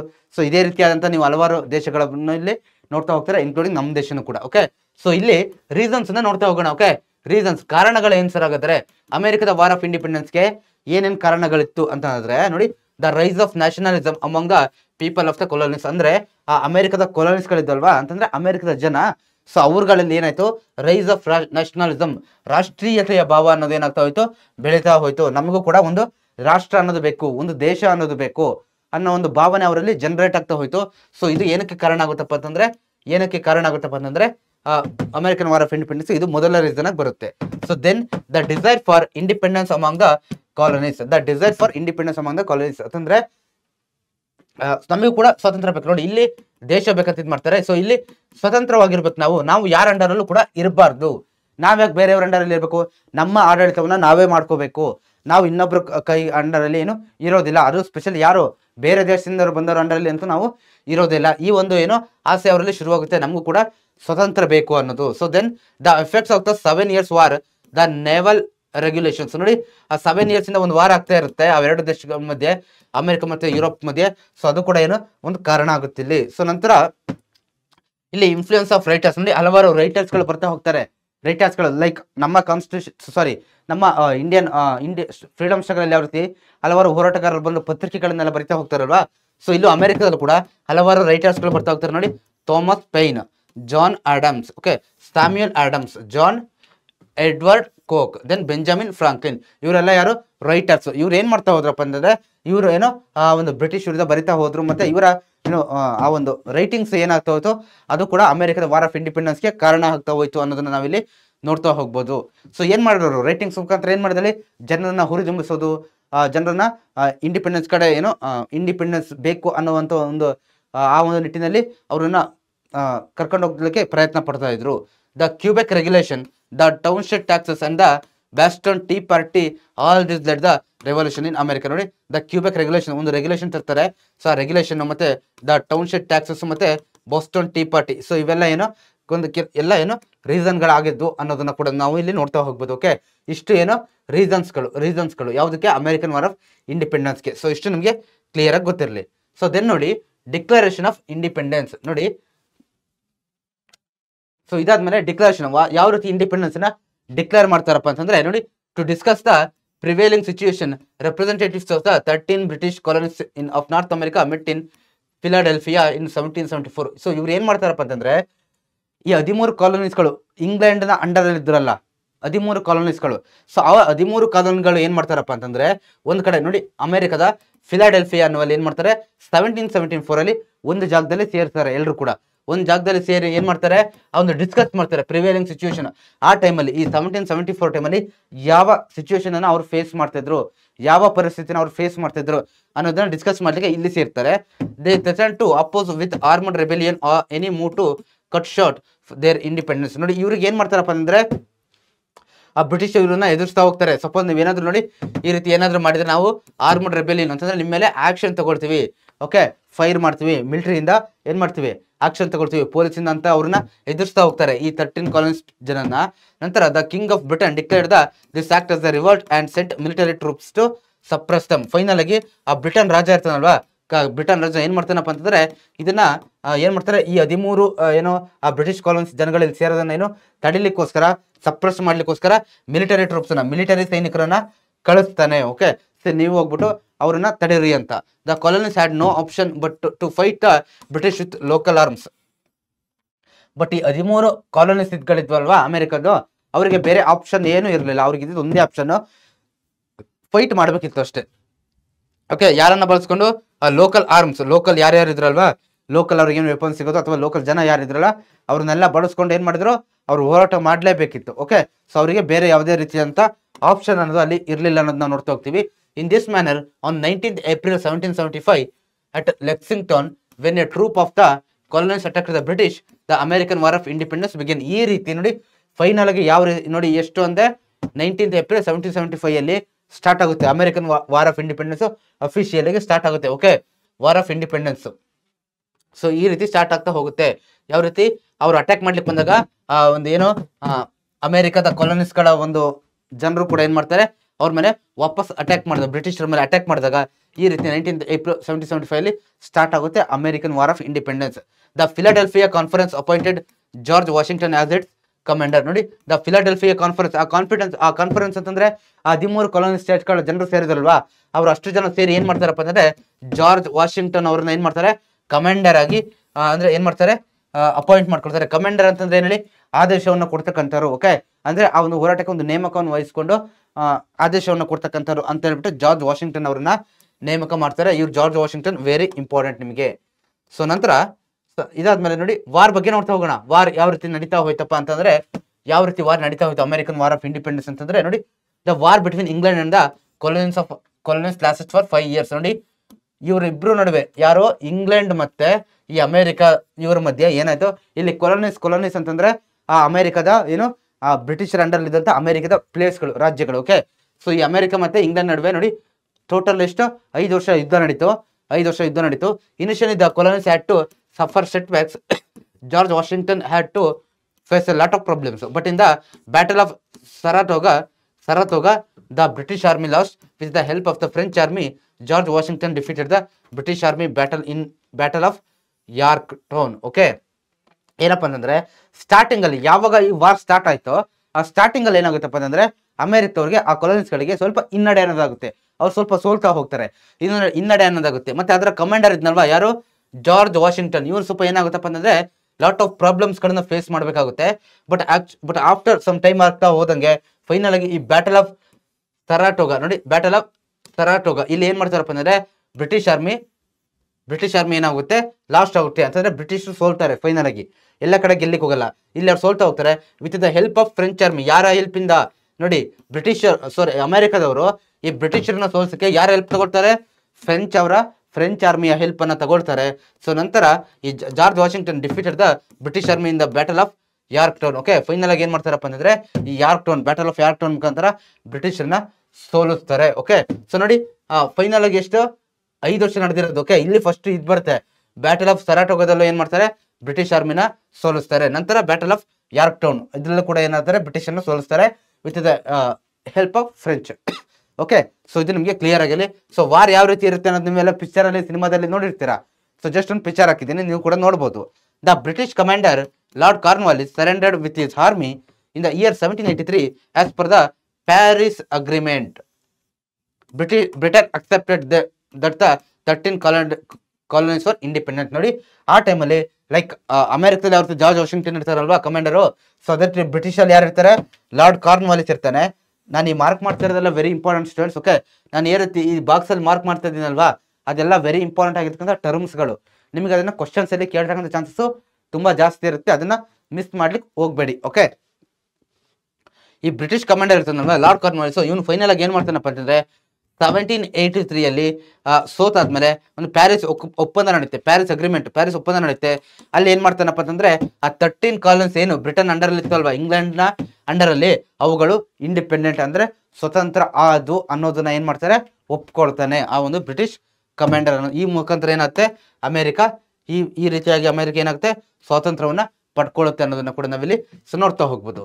Since the declaration of independence was made on 4th July, very important ಇದು, 4th July, it become a day of great significance to the Americans. ನೋಡಿ ಅಮೆರಿಕದಲ್ಲಿ ಇಂಡಿಪೆಂಡೆನ್ಸ್ ಡೇ, ಲೈಕ್ ನಮ್ಮ ದೇಶದಲ್ಲಿ ನಾವು ಯಾವ ರೀತಿ August 15th ಸೆಲೆಬ್ರೇಟ್ ಮಾಡ್ತೀವಲ್ವಾ ಇಂಡಿಪೆಂಡೆನ್ಸ್ ಡೇ ಅನ್ನ, ಸೊ ಅದೇ ರೀತಿ ಇಲ್ಲಿ ಅಮೆರಿಕದಲ್ಲಿ 4th July ಸೆಲೆಬ್ರೇಟ್ ಮಾಡ್ತಾರೆ.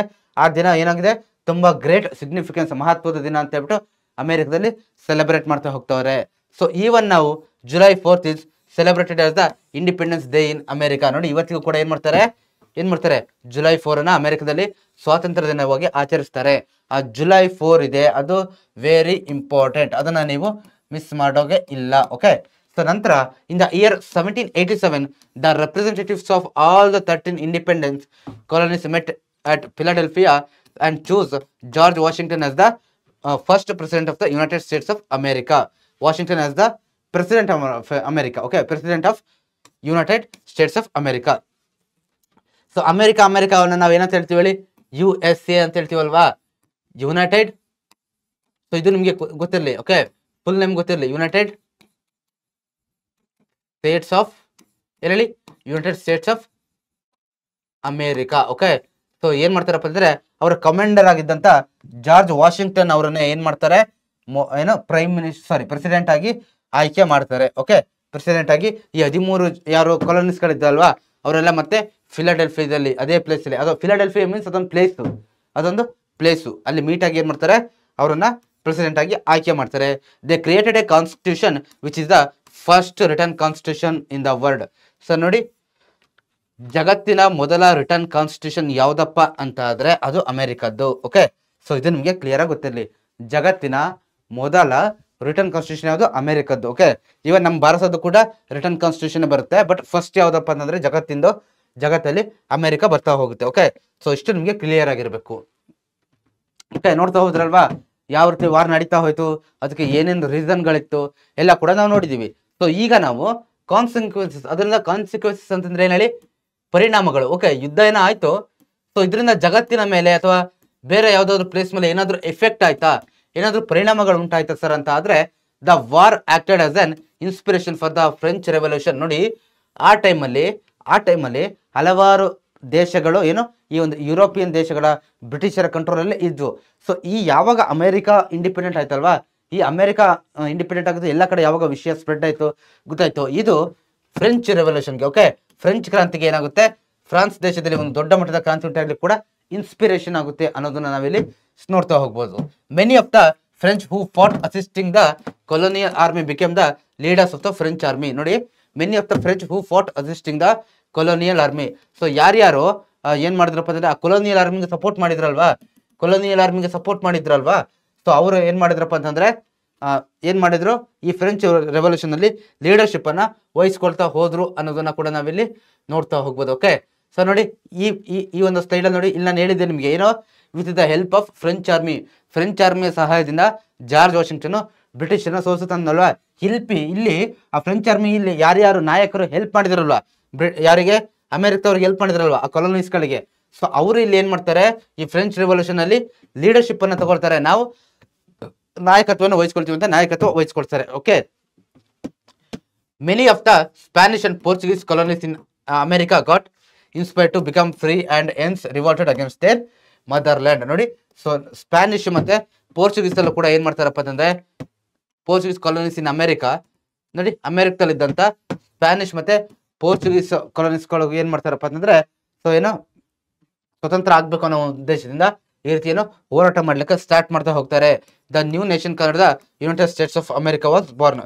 ಸೊ ಈ ರೀತಿ ಏನಾಗುತ್ತೆ ಫೈನಲ್ ಆಗಿ ಅಮೆರಿಕ, ಹೊಸ ರಾಜ್ಯ ದೇಶ ಯುನೈಟೆಡ್ ಸ್ಟೇಟ್ಸ್ ಆಫ್ ಅಮೆರಿಕ ಅನ್ನೋದು ಜುಲೈ 4 ಅಲ್ಲಿ ಫಾರ್ಮ್ ಆಗ್ತಾ ಹೋಗುತ್ತೆ. ಓಕೆ, ಇದು ನಿಮಗೆ ಇಷ್ಟು ಕ್ಲಿಯರ್ ಆಗಿ ಗೊತ್ತಿರಲಿ. ಓಕೆ, ಸೊ ಇಲ್ಲಿಗೆ ಅಮೆರಿಕದ ರೆವಲ್ಯೂಷನ್ ಮುಗಿತು. ಅಮೆರಿಕದ ರೆವಲ್ಯೂಷನ್ ಬಗ್ಗೆ ಕಾರಣಗಳೇನು, ರೀಸನ್ಸ್ ಏನು, ಯಾವ ರೀತಿ ವಾರ್ ನಡೀತು, ಯಾವಾಗ ಘೋಷಣೆ ಆಯಿತು, ಮತ್ತೆ ಕಾನ್ಸಿಕ್ವೆನ್ಸಸ್ ನೋಡಿದ್ವಿ ಅಲ್ವಾ. ಸೊ ದೆನ್ ನೋಡಿ ಯಾವ್ದು ಬರುತ್ತೆ, ದ ಫ್ರೆಂಚ್ ರೆವಲ್ಯೂಷನ್ ಬರ್ತಾ ಹೋಗುತ್ತೆ. ಓಕೆ, ಫ್ರೆಂಚ್ ರೆವಲ್ಯೂಷನ್, ಫ್ರೆಂಚ್ ಎಲ್ಲಿ ಬರ್ತೀವಿ, ಫ್ರಾನ್ಸ್ ಅಂತ ಕರಿತೀವಿ ನೋಡಿ, ಈ ಭಾಗದಲ್ಲಿ ಯುರೋಪ್ ಭಾಗದಲ್ಲಿ ಬರ್ತಕ್ಕಂಥದ್ದು. ಓಕೆ, ಸೊ ಇದು ನಿಮಗೆ ಕ್ಲಿಯರ್ ಆಗಿ ಗೊತ್ತಿರಲಿ.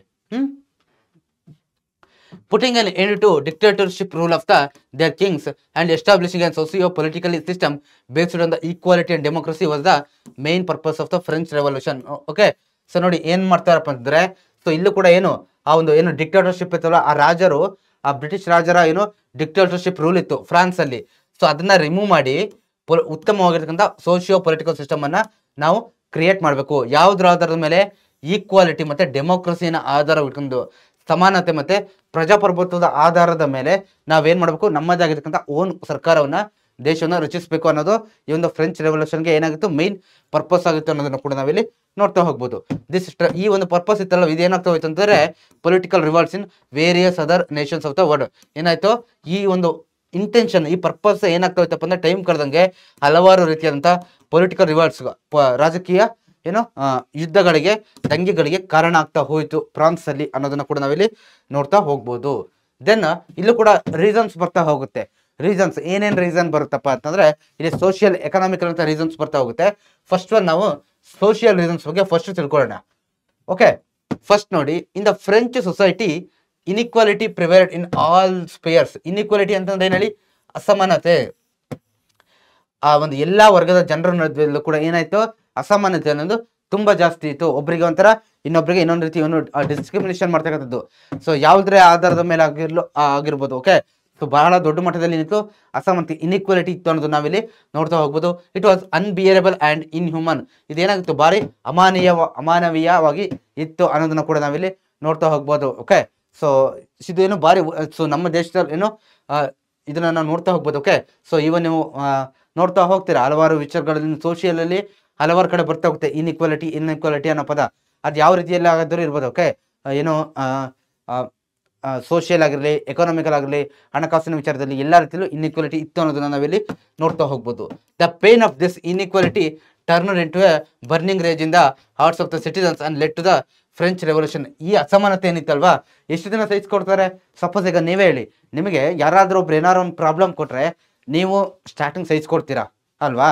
ಸೊ ಸ್ಟಾರ್ಟಿಂಗ್ ಸಹಿಸ್ಕೊಡ್ತೀರಾ, ಕೆಲವೊಬ್ರು ಸ್ಟಾರ್ಟಿಂಗ್ ಸಹಿಸ್ಕೊಡಲ್ಲ. ಬಟ್ ಹೇಳೋದು ನಾನು ಜನರಿಗೆ ಒಂದು ಸ್ವಲ್ಪ ಟೈಮ್ ಓಕೆ, ಬಟ್ ಪದೇ ಪದೇ ಆ ರೀತಿ ಒಂದು ಏನೋ ಆ ಒಂದು ಶೋಷಣೆ ಮಾಡ್ತಾ ಇದ್ರೆ ಯಾರು ಕೂಡ ಸಹಿಸ್ಕೊಡಲ್ಲ. ಸೊ ಇಲ್ಲೂ ಕೂಡ ಏನಾಗುತ್ತೆ, ಆ ಇನ್ಇಕ್ವಾಲಿಟಿ ಇದ್ದು ಏನಾಗುತ್ತೆ, ಇದೇನಾಯ್ತು, ಈ ಸಮಸ್ಯೆನೇ ಮುಂದೆ ದೊಡ್ಡದಾಗಿರ್ತಕ್ಕಂಥ ಫ್ರೆಂಚ್ ರೆವಲ್ಯೂಷನ್ಗೆ, ಫ್ರೆಂಚ್ ಕ್ರಾಂತಿಗೆ ಕಾರಣ ಆಗ್ತಾ ಹೋಯ್ತು ಅನ್ನೋದನ್ನ ಕೂಡ ನಾವಿಲ್ಲಿ ನೋಡ್ತಾ ಹೋಗ್ಬೋದು.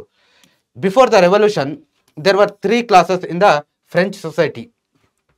ನೋಡಿ, ಅಲ್ಲಿನ ಜನರನ್ನ 3 ವರ್ಗಗಳಾಗಿ ಡಿವೈಡ್ ಮಾಡಿದ್ರು. ಯಾವಾಗ, ಫ್ರೆಂಚ್ ಕ್ರಾಂತಿ ಆಗೋಕ್ಕಿಂತ ಮುಂಚೆ. ಓಕೆ, 3 ಕ್ಲಾಸಸ್ ಇತ್ತು. ಯಾವಾಗ ಅನ್ನೋದು ಕ್ಲಿಯರ್ ಇರಲಿ. ಬಿಫೋರ್ ದ ರೆವಲ್ಯೂಷನ್, ಕ್ರಾಂತಿ ಆಗಲಿಕ್ಕಿಂತ ಮುಂಚೆ 3 ಕ್ಲಾಸಸ್ ಇತ್ತು ಆ ಫ್ರೆಂಚ್ ಸೊಸೈಟಿಲಿ, ಸಮಾಜದಲ್ಲಿ. ಫಸ್ಟ್ ಕ್ಲಾಸ್ ಯಾರು? ಕ್ಲರ್ಜಿ ಅಂತಂದ್ರೆ ಪಾದ್ರಿಸ್ ಅಂತ ಹೇಳ್ಬಿಟ್ಟು ನಾವು ಕರಿತೀವಲ್ವಾ, ಅವರುಗಳು. Okay, so then second was ಯಾರಪ್ಪ ಅಂತಂದ್ರೆ ಅರಿಸ್ಟೋಕ್ರಾಟ್ಸ್ ಅಂತಂದ್ರೆ ಒಂದು ರೀತಿ ಶ್ರೀಮಂತರು ಬರ್ತಾರೆ, ಇವರು ಶ್ರೀಮಂತರು. Then third consisted of the ordinary citizens, normal people. ಈ ರೀತಿ ಏನಿತ್ತು, ಮೂರು ಸಾರಿ ನೋಡಿ ಜಸ್ಟ್ ಅ ಸೆಕೆಂಡ್, ಮೂರು ಏನಿದ್ವು, ಮೂರು ಕ್ಲಾಸಸ್ಗಳು ಈ ಒಂದು ಫ್ರೆಂಚ್ ಸೊಸೈಟಿಯಲ್ಲಿ ಆವಾಗ ಇತ್ತು ಅನ್ನೋದು ನಿಮಗೆ ಕ್ಲಿಯರ್ ಆಗಬೇಕು. ಓಕೆ, ಮೂರು ನಿಮ್ಗೆ ಕ್ಲಿಯರ್ ಇರಲಿ ಯಾವ್ದು ಅನ್ನೋದು. First clergy, second aristocrats, then third one ordinary citizens. ಈ 3 ಜನ ಇದ್ರು.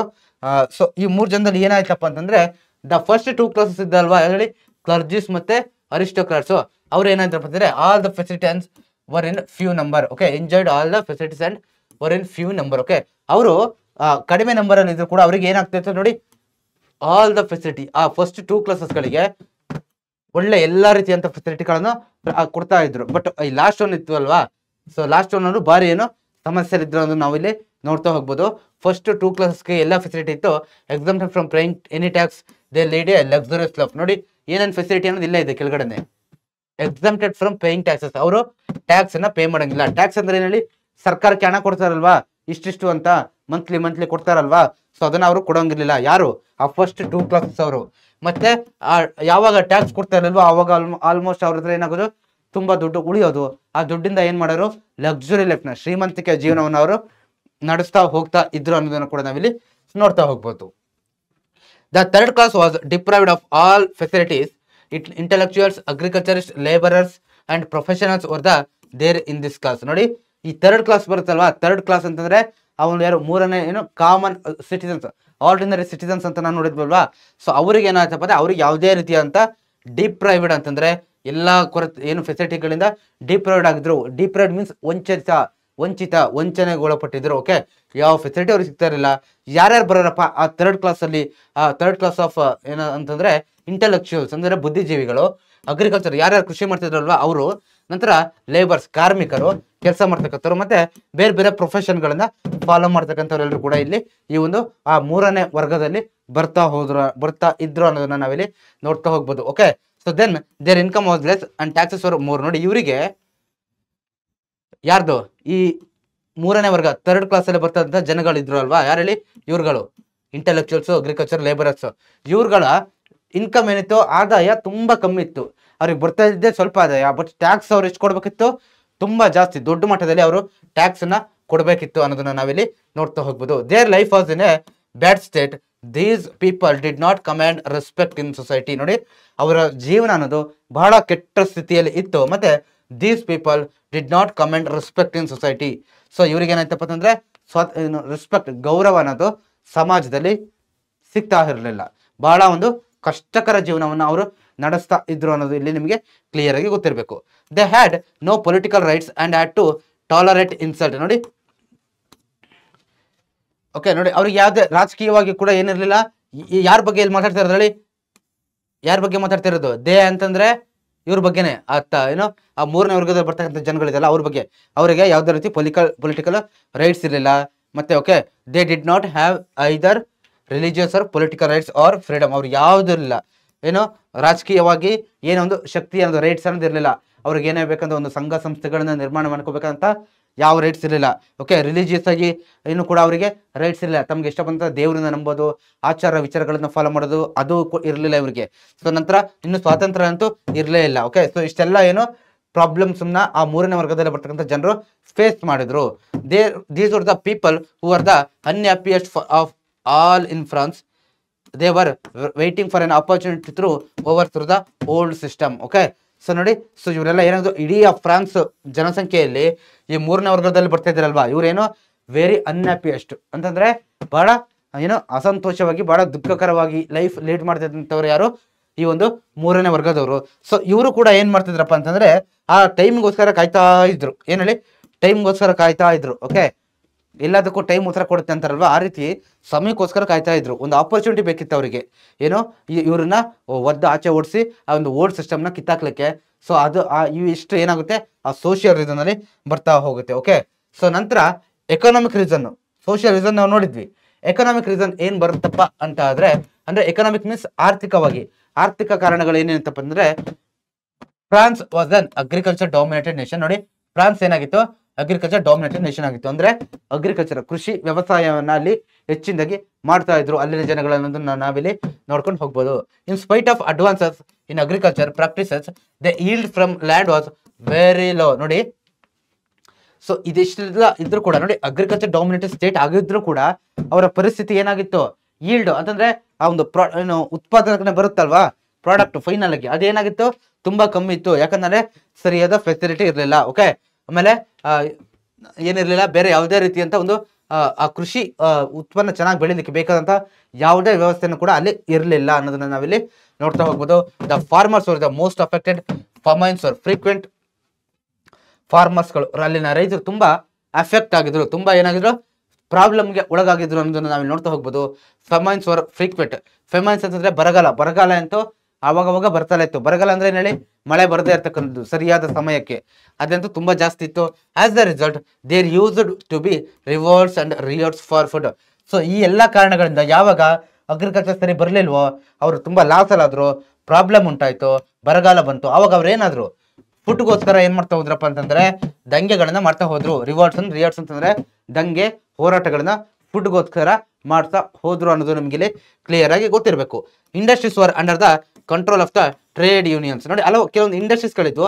ಸೊ ಅದು ಕೂಡ ಯಾರ ಕಂಟ್ರೋಲ್ ಅಲ್ಲಿ ಇತ್ತು, ಟ್ರೇಡ್ ಯೂನಿಯನ್ಸ್ ಅಂದ್ರೆ ವ್ಯಾಪಾರ ಒಕ್ಕೂಟಗಳ ಅಂಡರ್ ಅಲ್ಲಿ ಇತ್ತು. ಬಟ್ ಆ ವ್ಯಾಪಾರ ಒಕ್ಕೂಟಗಳು ಯಾರ ಅಂಡರ್ ಅಲ್ಲಿ ಇತ್ತು, ಬ್ರಿಟಿಷ್ ಅಂಡರ್ ಅಲ್ಲಿ ಇತ್ತು. ಓಕೆ, ಸೊ ಈ ರೀತಿ ಏನೋ ಇದು ಒಂದು ರೀಸನ್ ಆಗಿತ್ತು. Then due to internal strife and interference from the authorities, the development of these unions was sluggish. Hence the industrial productivity was ಏನಾಗಿತ್ತು, ತುಂಬಾ ಲೋ ಆಗಿತ್ತು. ನೋಡಿ, ಆ ಟ್ರೇಡ್ ಯೂನಿಯನ್ಸ್ ಗಳೆಲ್ಲ ಏನು ಮತ್ತೆ ಕಿತ್ತಾಟ, ಒಳಗೊಳಗೆ ಜಗಳ, ಅವರಿಗೆ ಇವರಿಗೆ, ಓಕೆ, ಪವರ್ಗೋಸ್ಕರ, ಅಧಿಕಾರಕ್ಕೋಸ್ಕರ ಒಳಗೊಳಗೆ ಅವರವರೇ ಜಗಳ ಮಾಡ್ಕೊಂಡು ಫೈನಲ್ಗೆ ಈ ಎಲ್ಲ ಅಂಶಗಳು ಏನಾಗುತ್ತಪ್ಪ ಅಂತಂದ್ರೆ ಕಾರಣ ಆಗ್ತಾ ಹೋಗುತ್ತೆ, ಎಕನಾಮಿಕ್ ರೀಸನ್ಸ್ ಆಗಿ ಬರುತ್ತೆ ಫ್ರೆಂಚ್ ರೆವಲ್ಯೂಷನ್ಗೆ. ಸೊ ದೆನ್ ಪೊಲಿಟಿಕಲ್ ರೀಸನ್ಸ್ ಬಗ್ಗೆ ನೋಡ್ತಾ ಹೋಗೋಣ. ಹಾಗಾದ್ರೆ ರಾಜಕೀಯ ಕಾರಣಗಳು ಏನ್ ಬರುತ್ತೆ ಸರ್, ರಾಜಕೀಯವಾಗಿ ಏನೇನಿತ್ತು ಅಂತ. ಸೋಷಿಯಲ್ ನಾವು ನೋಡಿದ್ವಿ, ಸೋಷಿಯಲ್ ಅಂದ್ರೆ ಸಾಮಾಜಿಕವಾಗಿ ಯಾವ ರೀತಿ ಇತ್ತು ಅನ್ನೋದು ಜನರ ಜೀವನದಲ್ಲಿ. ಎಕನಾಮಿಕ್ ನೋಡಿದ್ವಿ, ಈಗ ಪೊಲಿಟಿಕಲ್ ರಾಜಕೀಯವಾಗಿ.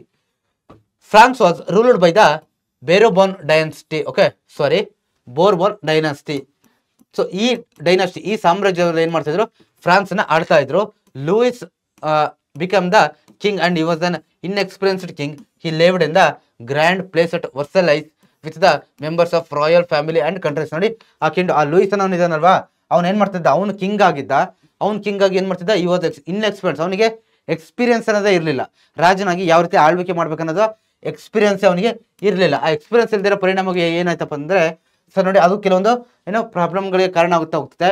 ಇವನು ದೊಡ್ಡ ಒಂದು ಏನೋ ಪ್ಯಾಲೇಸ್ ಅಲ್ಲಿ, ದೊಡ್ಡ ಪ್ಯಾಲೇಸ್ ಅಲ್ಲಿ ಏನ್ ಮಾಡ್ತಿದ್ದ, ವಾಸ ಮಾಡ್ತಾ ಇದ್ದ ಅವನ ಫ್ಯಾಮಿಲಿ ಮೆಂಬರ್ಸ್ ಜೊತೆಗೆ. ವರ್ಸೈಲೆಸ್ ಅಂತ ಒಂದು ಪ್ಲೇಸ್ ಬರುತ್ತೆ, ಅಲ್ಲಿ ವಾಸ ಮಾಡ್ತಾ ಇದ್ದ. ಓಕೆ, ತುಂಬಾ ಲಕ್ಸುರಿ ಆದಂತ ಲೈಫ್ ಅನ್ನ ಇವನು ಲೀಡ್ ಮಾಡ್ತಿದ್ದ. ನೋಡಿ, ಈ led a life of luxury and wasteful expenditure. ಇವನು ಒಂದು ಶ್ರೀಮಂತಿಕೆ ಜೀವನವನ್ನ ಅನುಭವಿಸ್ತಾ, ಇನ್ನೊಂದು ವೇಸ್ಟ್ಫುಲ್ ಎಕ್ಸ್ಪೆಂಡಿಚರ್. ವೇಸ್ಟ್ಫುಲ್ ಅಂತಂದ್ರೆ ದುಂದು ವೆಚ್ಚ, ಬೇಡದಿರೋ ಕೆಲಸಕ್ಕೆಲ್ಲ ದುಡ್ಡು ಹಾಕೋದು, ಬೇಡದಿರೋ ಕೆಲಸಕ್ಕೆಲ್ಲ ದುಡ್ಡು ಹಾಕಿ ಅಲ್ಲಿ ಕಳ್ಕೊಳ್ಳುವಂತ ಕೆಲಸವನ್ನ ಇವನು ಮಾಡ್ತಾ ಇದ್ದ. He was not bothered about the routine administrative work. Okay, ಅವನ ತಲೆಯಲ್ಲಿ ಬರೀ ಏನಿತ್ತಪ್ಪ ಅಂತಂದ್ರೆ ಬರೀ ಲಕ್ಸುರಿ, ಒಳ್ಳೆ ಶ್ರೀಮಂತಿಕೆ ಜೀವನ ನಡೆಸ್ಬೇಕು, ಒಳ್ಳೆ ಪ್ಯಾಲೇಸ್ ಅಲ್ಲಿ ಇದ್ದೀನಿ, ಶ್ರೀಮಂತಿಕೆಯಿಂದ ಇದ್ದೀನಿ, ಒಳ್ಳೆ ಲಕ್ಸುರಿ ಲೈಫ್ ನಡೆಸ್ಬೇಕು, ಮತ್ತೆ ಒಳ್ಳೆ ದುಡ್ಡಿದೆ, ಜನಗಳ ದುಡ್ಡು ಎಲ್ಲ ಕೂಡ ಏನ್ ಮಾಡ್ಬೇಕು, ಖರ್ಚು ಮಾಡ್ತಾ ಹೋಗ್ಬೇಕನ್ನೋದಿತ್ತು ಬಿಟ್ರೆ.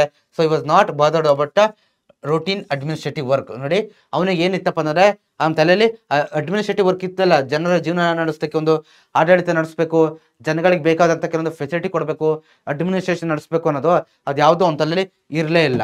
ಸೊ ಅದಾದ ನಂತರ ಈ had a queen named Marie Antoinette who was the princess of Austria. ನೋಡಿ, ಇವನು ಇವ್ರನ್ನ ಮ್ಯಾರಿ ಆಂಟೋನೆಂಟೆ ಅನ್ನುವಂತಹ ರಾಜ್ಕುಮಾರಿಯನ್ನ ಏನಾಗಿದ್ದು ಇವನು ಮದುವೆ ಆಗಿದ್ದ. ಅವರು ಎಲ್ಲರೂ ಆಸ್ಟ್ರಿಯಾದವಳು. ಓಕೆ, ನೋಡಿ, ಫ್ರಾನ್ಸು. ಓಕೆ, ಬಟ್ ಯಾರೋ ಈ ಆಸ್ಟ್ರಿಯಾ ಇದೆಯಲ್ವಾ, ಸೊ ಆ ಒಂದು ರಾಜ್ಕುಮಾರಿ ಯಾರು, ಆಸ್ಟ್ರಿಯಾದವಳು. Okay, so she was squandering money for the personal intelligence and festivals. ನೋಡಿ, ಇವಳು ಏನ್ ಮಾಡಿದ್ಲಪ್ಪ ಅಂತಂದ್ರೆ ಸಣ್ಣ ಪರ್ಸನಲ್ ಖರ್ಚುಗಳಿಗೋಸ್ಕರ ಇವಳು ಕೂಡ ಮನಿನ ಏನ್ ಮಾಡ್ತಾ ಹೋದ್ಲು, ದುಂದು ವೆಚ್ಚ ಮಾಡ್ತಾ ಹೋದ್ಲು ಅನ್ನೋದನ್ನ ಕೂಡ ನಾವಿಲ್ಲಿ ನೋಡ್ತಾ ಹೋಗ್ಬೋದು. She had no concern for the problems of the people. ಅವಳು ಕೂಡ ಏನಿರಲಿಲ್ಲ, ಆ ರಾಣಿಗೂ ಕೂಡ ಜನಗಳ ಸಮಸ್ಯೆಗೆ ಏನಿರಲಿಲ್ಲ, ಪರಿಹಾರ ಕೊಡ್ಬೇಕನ್ನೋ ಇಂಟೆನ್ಷನ್ ಇರಲಿಲ್ಲ. Okay, she was interfering in the administration of the nation.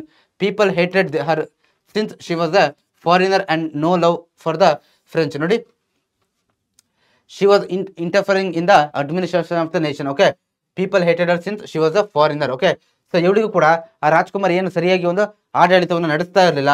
Okay, so ಜನರಿಗೆ ಒಂದು ಸಿಟ್ಟಿತ್ತು, ಏನಪ್ಪ ಅಂತಂದ್ರೆ ಅವಳು ಫಾರಿನರ್ ಅಲ್ವಾ, ಆಸ್ಟ್ರಿಯಾದಿಂದ ಬಂದವಳು ಅವಳು ರಾಜ್ಕುಮಾರಿ. ಸೊ ಅವಳಿಗೇನು ನಮ್ಮ ಏನು ಸ್ಥಳೀಯ ಜನಗಳ ಬಗ್ಗೆ ಯಾವುದೇ ಪ್ರೀತಿ ಇಲ್ಲ, ಫ್ರೆಂಚ್ ಜನಗಳ ಬಗ್ಗೆ ಯಾವುದೇ ರೀತಿಯಾದಂಥ ಪ್ರೀತಿ ಇಲ್ಲ ಅಂತ ಏನು ಅವರು ಅನ್ಕೊಂಡಿದ್ರು. ಓಕೆ, ಸೊ ಇದು ನಿಮಗೆ ಕ್ಲಿಯರ್ ಆಗಿ ಗೊತ್ತಿರಬೇಕು. The king could not control her, eventually the situation went beyond the control and led to revolution. So final ಆಗಿ ಏನಾಗ್ತಾ ಹೋಯ್ತಪ್ಪ ಅಂತಂದ್ರೆ,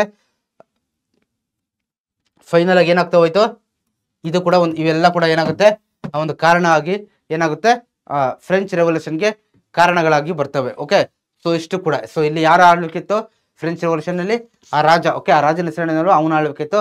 ಅವನ ಆಳ್ವಿಕೆಯಲ್ಲಿ ಇಷ್ಟೆಲ್ಲ ಪರಿಸ್ಥಿತಿಗಳು ಯಾವ್ಯಾವ ನಾವು ನೋಡ್ಕೊ ಬಂದಲ್ವಾ, ಪೊಲಿಟಿಕಲ್, ಸೋಷಿಯಲ್ ಮತ್ತೆ ಯಾವುದು ಎಕನಾಮಿಕಲ್, ಇವೆಲ್ಲ ಏನು ಇವ್ರ ಅಂಡರ್ ಇತ್ತು ಅನ್ನೋದನ್ನ ಕೂಡ ನಾವಿಲ್ಲಿ ನೋಡ್ತಾ ಹೋಗ್ಬೋದು. ಓಕೆ, ಸೊ ನಂತರ ಇದಾದ್ಮೇಲೆ influence of the French thinkers. ನೋಡಿ ಇಲ್ಲಿ ಕೆಲವೊಬ್ರು ಥಿಂಕರ್ಸ್ ಬರ್ತಾರೆ, ಅಂದ್ರೆ ಥಿಂಕರ್ಸ್ ಅಂತಂದ್ರೆ ವಿಚಾರವಾದಿಗಳು ಅಥವಾ ಏನೋ ಥಿಂಕರ್ಸ್ ಅಂತ ಹೇಳ್ತೀವಲ್ವಾ. ಸೊ ಇವ್ರು ಬರ್ತಾರೆ 3 ಜನ ನೋಡಿ, ಮ್ಯಾಂಟೆಸ್ಕೋ, ವಾಲ್ಟೈರ್ ಮತ್ತೆ ರೂಸೋ, ಇವ್ರು 3 ಜನ ಬರ್ತಾರೆ. ಸೊ ಇವ್ರು ಏನ್ ಮಾಡ್ತಾರಪ್ಪ ಅಂತಂದ್ರೆ ನೋಡಿ, encouraged the rebels by there revolutionary writings. ನೋಡಿ ಇವರು ರೆವಲ್ಯೂಷನರಿ ರೈಟಿಂಗ್ಸ್ ಅಂತಂದ್ರೆ ಕ್ರಾಂತಿಕಾರಿ ಬರವಣಿಗೆಗಳ ಮುಖಾಂತರ ಜನರನ್ನ ಹುರಿದುಂಬಿಸುವ ಮುಖಾಂತರ ಏನ್ ಮಾಡ್ತಾರೆ, ಜನಗಳಿಗೆ ಒಂದು ಉತ್ಸಾಹ ಪ್ರೋತ್ಸಾಹವನ್ನ ಕೊಡ್ತಾ ಹೋಗ್ತಾರೆ. ಓಕೆ, ಈ 3 ಜನ ತಮ್ಮ ರೈಟಿಂಗ್ಸ್ ಮುಖಾಂತರ, ರೆವಲ್ಯೂಷನರಿ ರೈಟಿಂಗ್ಸ್ ಆಗಿದ್ದು ಅವು ನಾರ್ಮಲ್ ಅಲ್ಲ, ರೆವಲ್ಯೂಷನ್ ಅಂತಂದ್ರೆ ತುಂಬಾ ಕ್ರಾಂತಿಕಾರಿ ಆಗಿರ್ತಕ್ಕಂಥ ಬರವಣಿಗೆಗಳನ್ನ ಬರಿತಾ ಇದ್ರು. ಓಕೆ, ಅದೇ ಫಸ್ಟ್ ಒನ್ ಯಾರಪ್ಪ ಅಂದ್ರೆ ಮಾಂಟೆಸ್ಕೋ ಇವ್ರು ಇದಾರಲ್ವಾ. ಸೊ ಇವರು Montesquieu in is book spirit of loss. Okay, ನೋಡಿ ಯಾರು ಬರ್ದಿದ್ದ ಅಂತ ಕೇಳ್ತಾರೆ, who wrote the book spirit of loss ಅಂತ ಮಾಂಟೆಸ್ಕೋ ಅನ್ನೋದು ನಿಮಗೆ ಕ್ಲಿಯರ್ ಆಗಿ ಗೊತ್ತಿರಬೇಕು, ಇದು ಮಿಸ್ ಮಾಡ್ಲಿಕ್ಕೆ ಹೋಗ್ಬೇಡಿ. ಕಂಡೆಮ್ ನಡೆದ divine right of Kings and declared support for a constitutional government. ನೋಡಿ ಈ ಮಾಂಟೆಸ್ಕೋ ಏನ್ ಮಾಡಿದ್ನಪ್ಪ ಅಂತಂದ್ರೆ, ಈ ಸ್ಪಿರಿಟ್ ಆಫ್ ಲಾ ಅನ್ನೋ ಒಂದು ಬುಕ್ ಬರ್ತು. ಆ ಬುಕ್ ಅಲ್ಲಿ ಏನ್ ಮಾಡ್ತಾರೆ, ಆ ರಾಜರು ಫಾಲೋ ಮಾಡ್ತಿದ್ದಂತ ಡಿವೈನ್ ರೈಟ್ ಥಿಯರಿ ಇದೆಯಲ್ವಾ, ಡಿವೈನ್ ರೈಟ್ ಥಿಯರಿ, ಅದು ಏನ್ ಹೇಳಿ ಸ್ಟಾರ್ಟಿಂಗ್ ಅಲ್ಲಿ ಹೇಳಿದ್ನಲ್ಲ ನಾವು, ನಾವ್ಯಾಕೆ ಜನಗಳಿಗೆ ಉತ್ತರ ಕೊಡಬೇಕು, ನಾವ್ಯಾಕೆ ರೆಸ್ಪಾನ್ಸಿಬಲ್ ಆಗಿರ್ಬೇಕು ಅನ್ನೋ ಒಂದು ಬೇಜವಾಬ್ದಾರಿತನ, ಅದನ್ನ ಏನ್ ಮಾಡಿದ್ರು ಇವರು ಖಂಡಿಸ್ತಾ ಹೋದ್ರು. ಕಂಡೆಮ್ ಅಂತಂದ್ರೆ ಖಂಡಿಸ್ತಾ ಹೋದ್ರು. ಮತ್ತೆ ಇವ್ರು ಯಾವ್ದಕ್ಕೆ ಸಪೋರ್ಟ್ ಮಾಡ್ತಾ ಹೋದ್ರಪ್ಪ ಅಂದ್ರೆ, ಕಾನ್ಸ್ಟಿಟ್ಯೂಷನಲ್ ಗವರ್ನಮೆಂಟ್ ಅಂದ್ರೆ ಸಂವಿಧಾನಾತ್ಮಕ ಸರ್ಕಾರಕ್ಕೆ ಇವ್ರು ಏನ್ ಮಾಡ್ತಾ ಹೋದ್ರು, ಏನು ಸಪೋರ್ಟ್ ಅನ್ನ ಮಾಡ್ತಾ ಹೋದ್ರು. ಮಾಂಟೆಸ್ಕೋ ಅನ್ನೋದು ನಿಮ್ಗೆ ಗೊತ್ತಿರಬೇಕು. Then Rousseau. Okay, then Rousseau ಬರ್ತಾರೆ. ಸೊ ಇವರು Rousseau in his work social contract. Okay, so ಇವರ ಬುಕ್ ಯಾವ್ದಪ್ಪ ಅಂದ್ರೆ ಸೋಷಿಯಲ್ ವರ್ಕ್. ಇಲ್ಲಿ ಏನ್ ಮಾಡ್ತಾರಪ್ಪ ಅಂತಂದ್ರೆ, observed man is independent at birth but found chained everywhere. So ಈ ವಾಕ್ಯವನ್ನ ಯಾರು ಹೇಳಿದ್ದು ಅಂತ ಕೇಳ್ತಾರೆ. Okay, very important. ಯಾರು ಹೇಳಿದ್ದು? ರೂಸೋ. ಇದು ವೆರಿ ಇಂಪಾರ್ಟೆಂಟ್ ಕಣ್ರಪ್ಪ, 1 ಮಾರ್ಕ್ಸ್ ನೋಟ್ ಮಾಡಿ ಇಟ್ಕೊಳ್ಳಿ. ಮನುಷ್ಯ ಬೈ ಬರ್ತಲ್ಲಿ ಏನಾಗಿರ್ತಾನೆ, ಸ್ವತಂತ್ರನಾಗಿರ್ತಾನೆ. ಬಟ್ ಅದಾದ ನಂತರ ಏನಾಗ್ತಾನೆ, ಎಲ್ಲ ಕಡೆ ಒಂದು ವ್ಯವಸ್ಥೆಯನ್ನ ನಿರ್ಮಾಣ ಕೊಡ್ತಾ ಹೋಗ್ತಾನೆ. ಫೌಂಡ್ ಇನ್ ಚೈನ್ಡ್ ಎವ್ರಿವೇರ್ ಅಂತಂದ್ರೆ, ಅದಾದ ನಂತರ ಬರ್ತ್ ಆದ್ಮೇಲೆ ಚೈನ್ ರೀತಿ ಒಬ್ರಿಗೊಬ್ರಿಗೆ ಅಂಟ್ಕೊಂಡು ಏನ್ ಮಾಡ್ತಾನೆ ಹೋಗ್ತಾನೆ ಅನ್ನೋದನ್ನ ಕೂಡ ಇಲ್ಲಿ ಇವರು ಹೇಳಿದ್ರು. ಅದನ್ನ ನಾವಿಲ್ಲಿ ನೋಡ್ತಾ ಹೋಗ್ಬೋದು. ಓಕೆ, ಸೊ ನಂತರ ಲಾಸ್ಟ್ ಯಾರು ಬರ್ತಾರಪ್ಪ ಅಂತಂದ್ರೆ, ವಾಲ್ಟೈರ್ ಬರ್ತಾ ಹೋಗ್ತಾರೆ. Voltaire condemned the traditions of French society, monotheism and blind beliefs. ಈ also question the Roman Catholic church. So ನೋಡಿ ಈ ವಾಲ್ಟೈರ್ ಏನ್ ಮಾಡ್ತಾರಪ್ಪ ಅಂತಂದ್ರೆ, ಆ ಟೈಮಲ್ಲಿ ಫ್ರೆಂಚ್ ಸೊಸೈಟಿಯಲ್ಲಿ ಇದ್ದಂತ ಕೆಲವೊಂದು ಟ್ರೆಡಿಷನ್ಸ್, ಸಂಪ್ರದಾಯಗಳನ್ನ ಏನ್ ಮಾಡ್ತಾರಪ್ಪ ಅಂತಂದ್ರೆ ಖಂಡಿಸ್ತಾರೆ. ಓಕೆ, ಸೊ ಇದನ್ನ ಯಾಕೆ ಮಾಡ್ತಿದ್ರ, ಆ ರೀತಿ ಖಂಡಿಸ್ತಾರೆ. ನಂತರ ಮೋನೋಥಿಸಮ್ ಅಂತಂದ್ರೆ ಒಬ್ಬರ ಆಳ್ವಿಕೆ ಅಥವಾ ಇದನ್ನ ಏನ್ ಮಾಡ್ತಾರೆ ಖಂಡಿಸ್ತಾರೆ. ಮತ್ತೆ ಬ್ಲೈಂಡ್ ಬಿಲೀಫ್ಸ್. ಓಕೆ, ಮೋನೋಥಿಸಮ್ ಅಂತಂದ್ರೆ ನಾವು ನಂತರ ಬ್ಲೈಂಡ್ ಬಿಲೀಫ್ಸ್, ಅಂಧ ನಂಬಿಕೆಗಳಂತ ಹೇಳ್ತೀವಲ್ವಾ. ಸೊ ಏನೋ ಬ್ಲೈಂಡ್ ಆಗಿ ಎಲ್ಲದನ್ನು ನಂಬ್ತಾ ಹೋಗೋದು. ಮತ್ತೆ ಇವರು ಆ ರೋಮನ್ ಕ್ಯಾಥೋಲಿಕ್ ಚರ್ಚ್ ಏನ್ ಮಾಡ್ತಾರೆ, ಕ್ವಶನ್ ಮಾಡ್ತಾ ಹೋಗ್ತಾರೆ. ಓಕೆ, ಏನ್ ಮಾಡ್ತಾ ಹೋಗ್ತಾರೆ, ಕ್ವಶನ್ ಮಾಡ್ತಾ ಹೋಗ್ತಾರೆ ಅನ್ನೋದನ್ನ ನಾವಿಲ್ಲಿ ನೋಡ್ತಾ ಹೋಗ್ಬೋದು.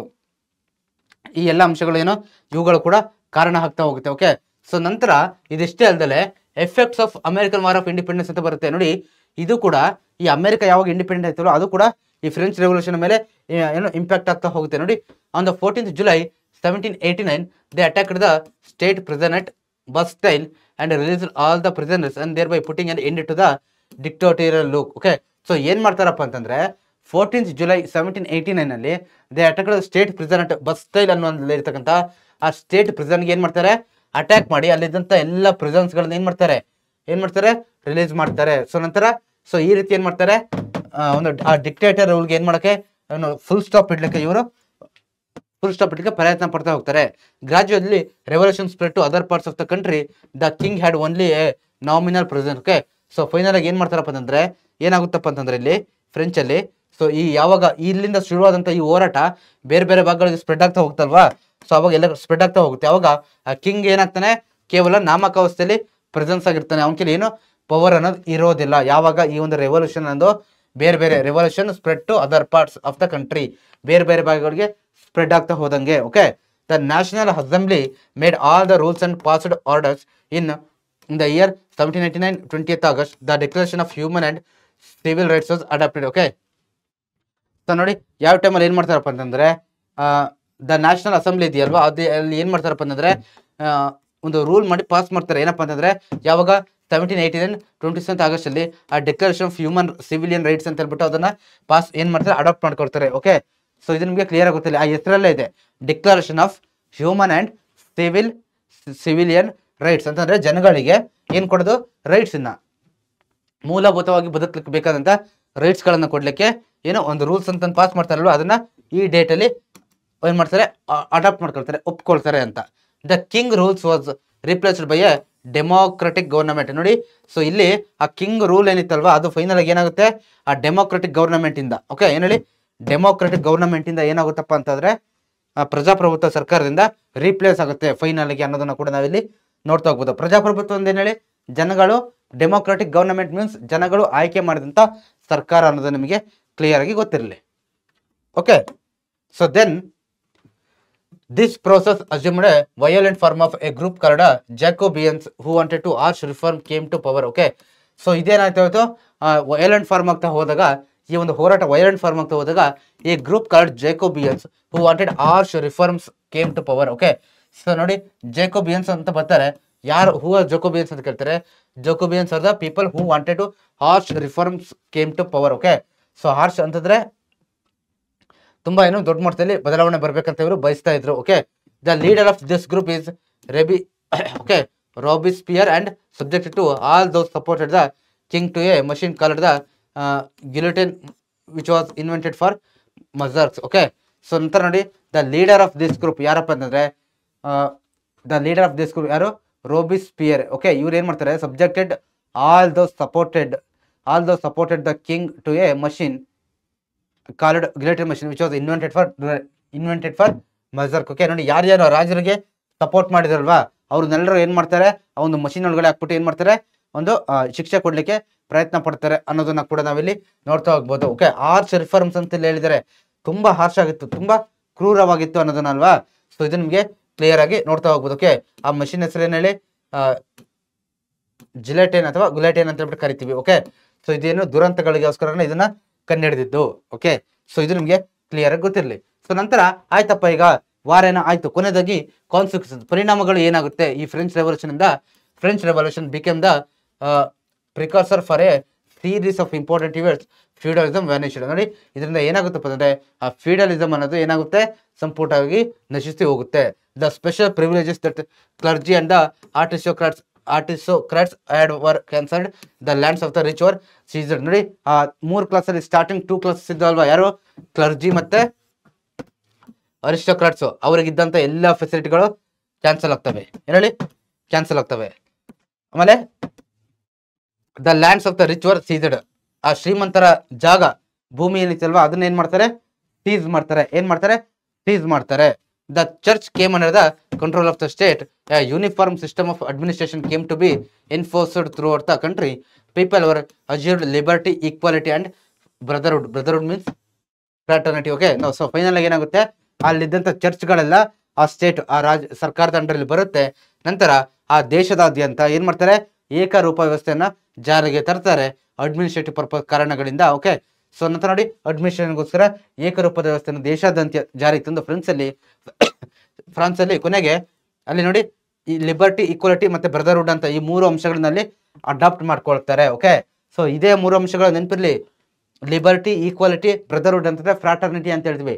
ಈ 3 ಅಂಶಗಳನ್ನ ನಮ್ಮ ಕಾನ್ಸ್ಟಿಟ್ಯೂಷನ್ಗೆ ಇದೇ ಫ್ರೆಂಚ್ ಸರ್ಕಾರದಿಂದ ತೆಗೆದುಕೊಂಡಿದ್ವಿ, ಅಂದ್ರೆ ನಮ್ಮ ಕಾನ್ಸ್ಟಿಟ್ಯೂಷನ್ಗೆ, ಸಂವಿಧಾನಕ್ಕೆ. ಓಕೆ, ನೀವು ಕಾನ್ಸ್ಟಿಟ್ಯೂಷನ್ ಓದ್ಬೇಕಾದ್ರೆ ನಿಮ್ಗೆ ಗೊತ್ತಿರುತ್ತೆ ಅವರ್ ಕಾನ್ಸ್ಟಿಟ್ಯೂಷನ್ ಚಾಪ್ಟರ್ ಅಲ್ಲಿ. ಓಕೆ, ಸೊ ನೋಡಿ ಈ ಮೂರು ಪ್ರಿನ್ಸಿಪಲ್ಗಳು ನಿಮಗೆ ವೆರಿ ಇಂಪಾರ್ಟೆಂಟ್. ಯಾವ ದೇಶದಿಂದ ತಗೊಂಡಿದ್ದು ಅಂತ ಕೇಳ್ತಾರೆ, ಇದು ಫ್ರೆಂಚ್ ರಿಲೇಟೆಡ್. ಓಕೆ, ಫ್ರೆಂಚ್ ದೇಶಕ್ಕೆ ಸಂಬಂಧಪಟ್ಟಂತ ಅಂಶಗಳು. ಓಕೆ, ಸೊ ಇದು ನಿಮಗೆ ಕ್ಲಿಯರ್ ಆಗುತ್ತೆ students.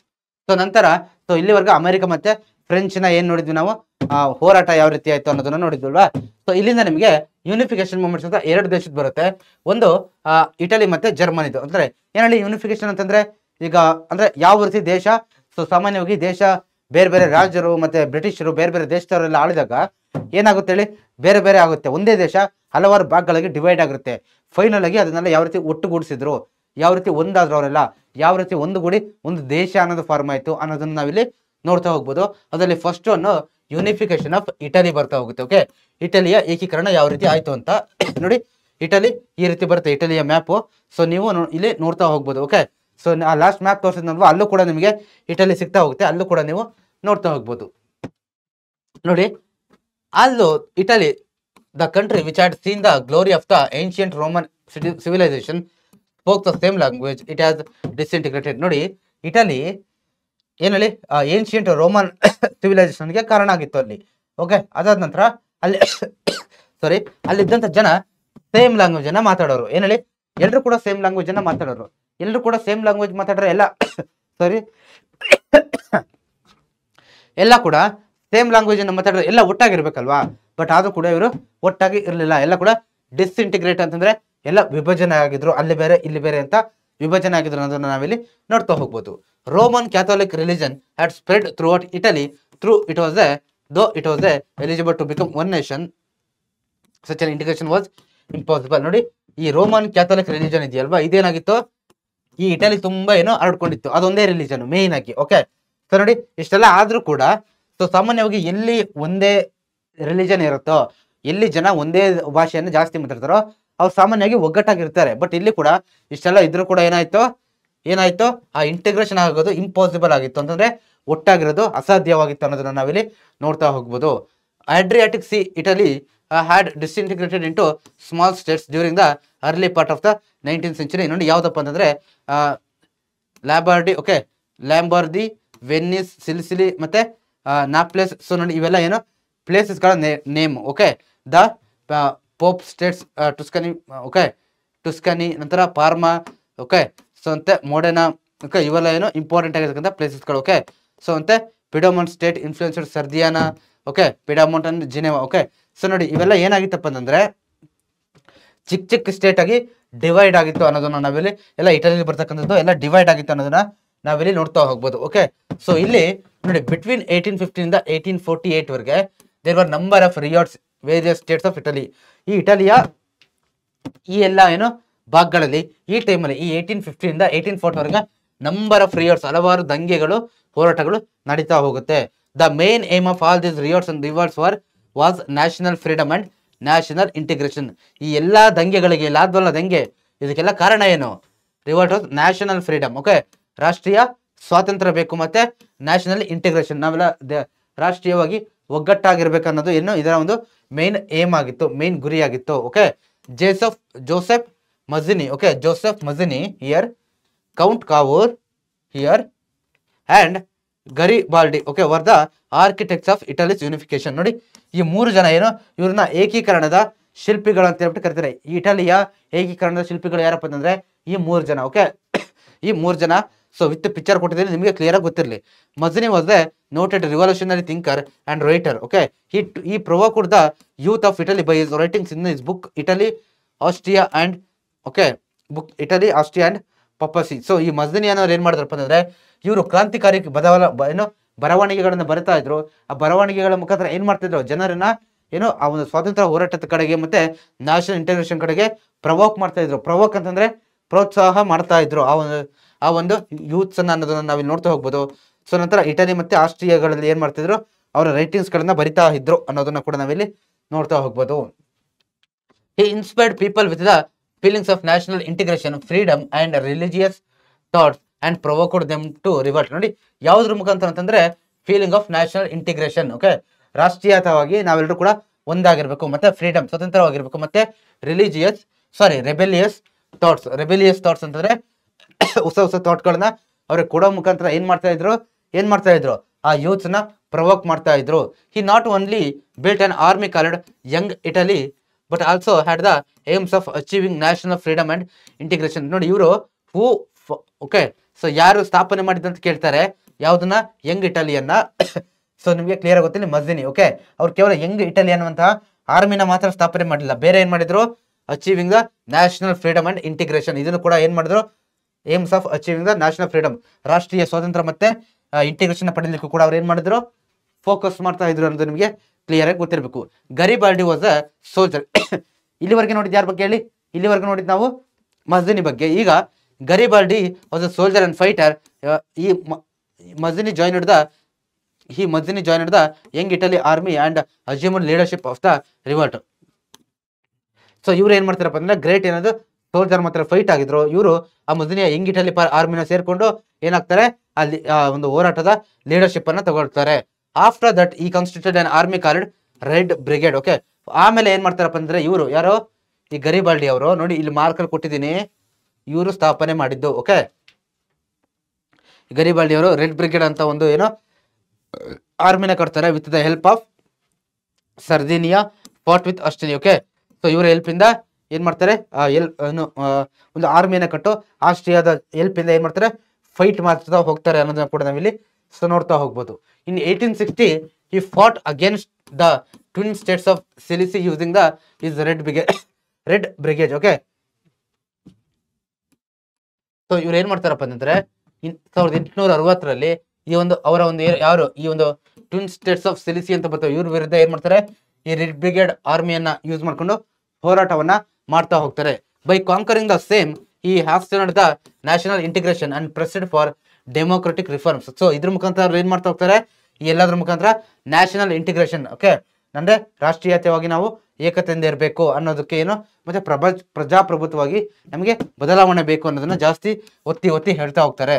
The Sardinian prime minister Count Cavour was an important person in the unification of Italy. Okay, so ಅಂತ ನೋಡಿ ಈ ಕೌಂಟ್ ಕ್ಯಾವರ್ ಅವರು ಕೂಡ ಏನು ವೆರಿ ಇಂಪಾರ್ಟೆಂಟ್ ಆಗಿ ಬರ್ತಾ ಹೋಗ್ತಾರೆ. ಓಕೆ, ಸೊ ಈ ಒಂದು ಇಟಲಿಯ ಮೂವ್ಮೆಂಟ್ ಅಲ್ಲಿ ಈ ವಾಸ್ ದ ಜರ್ನಲಿಸ್ಟ್ ಅಂಡ್ ಈ began A news paper.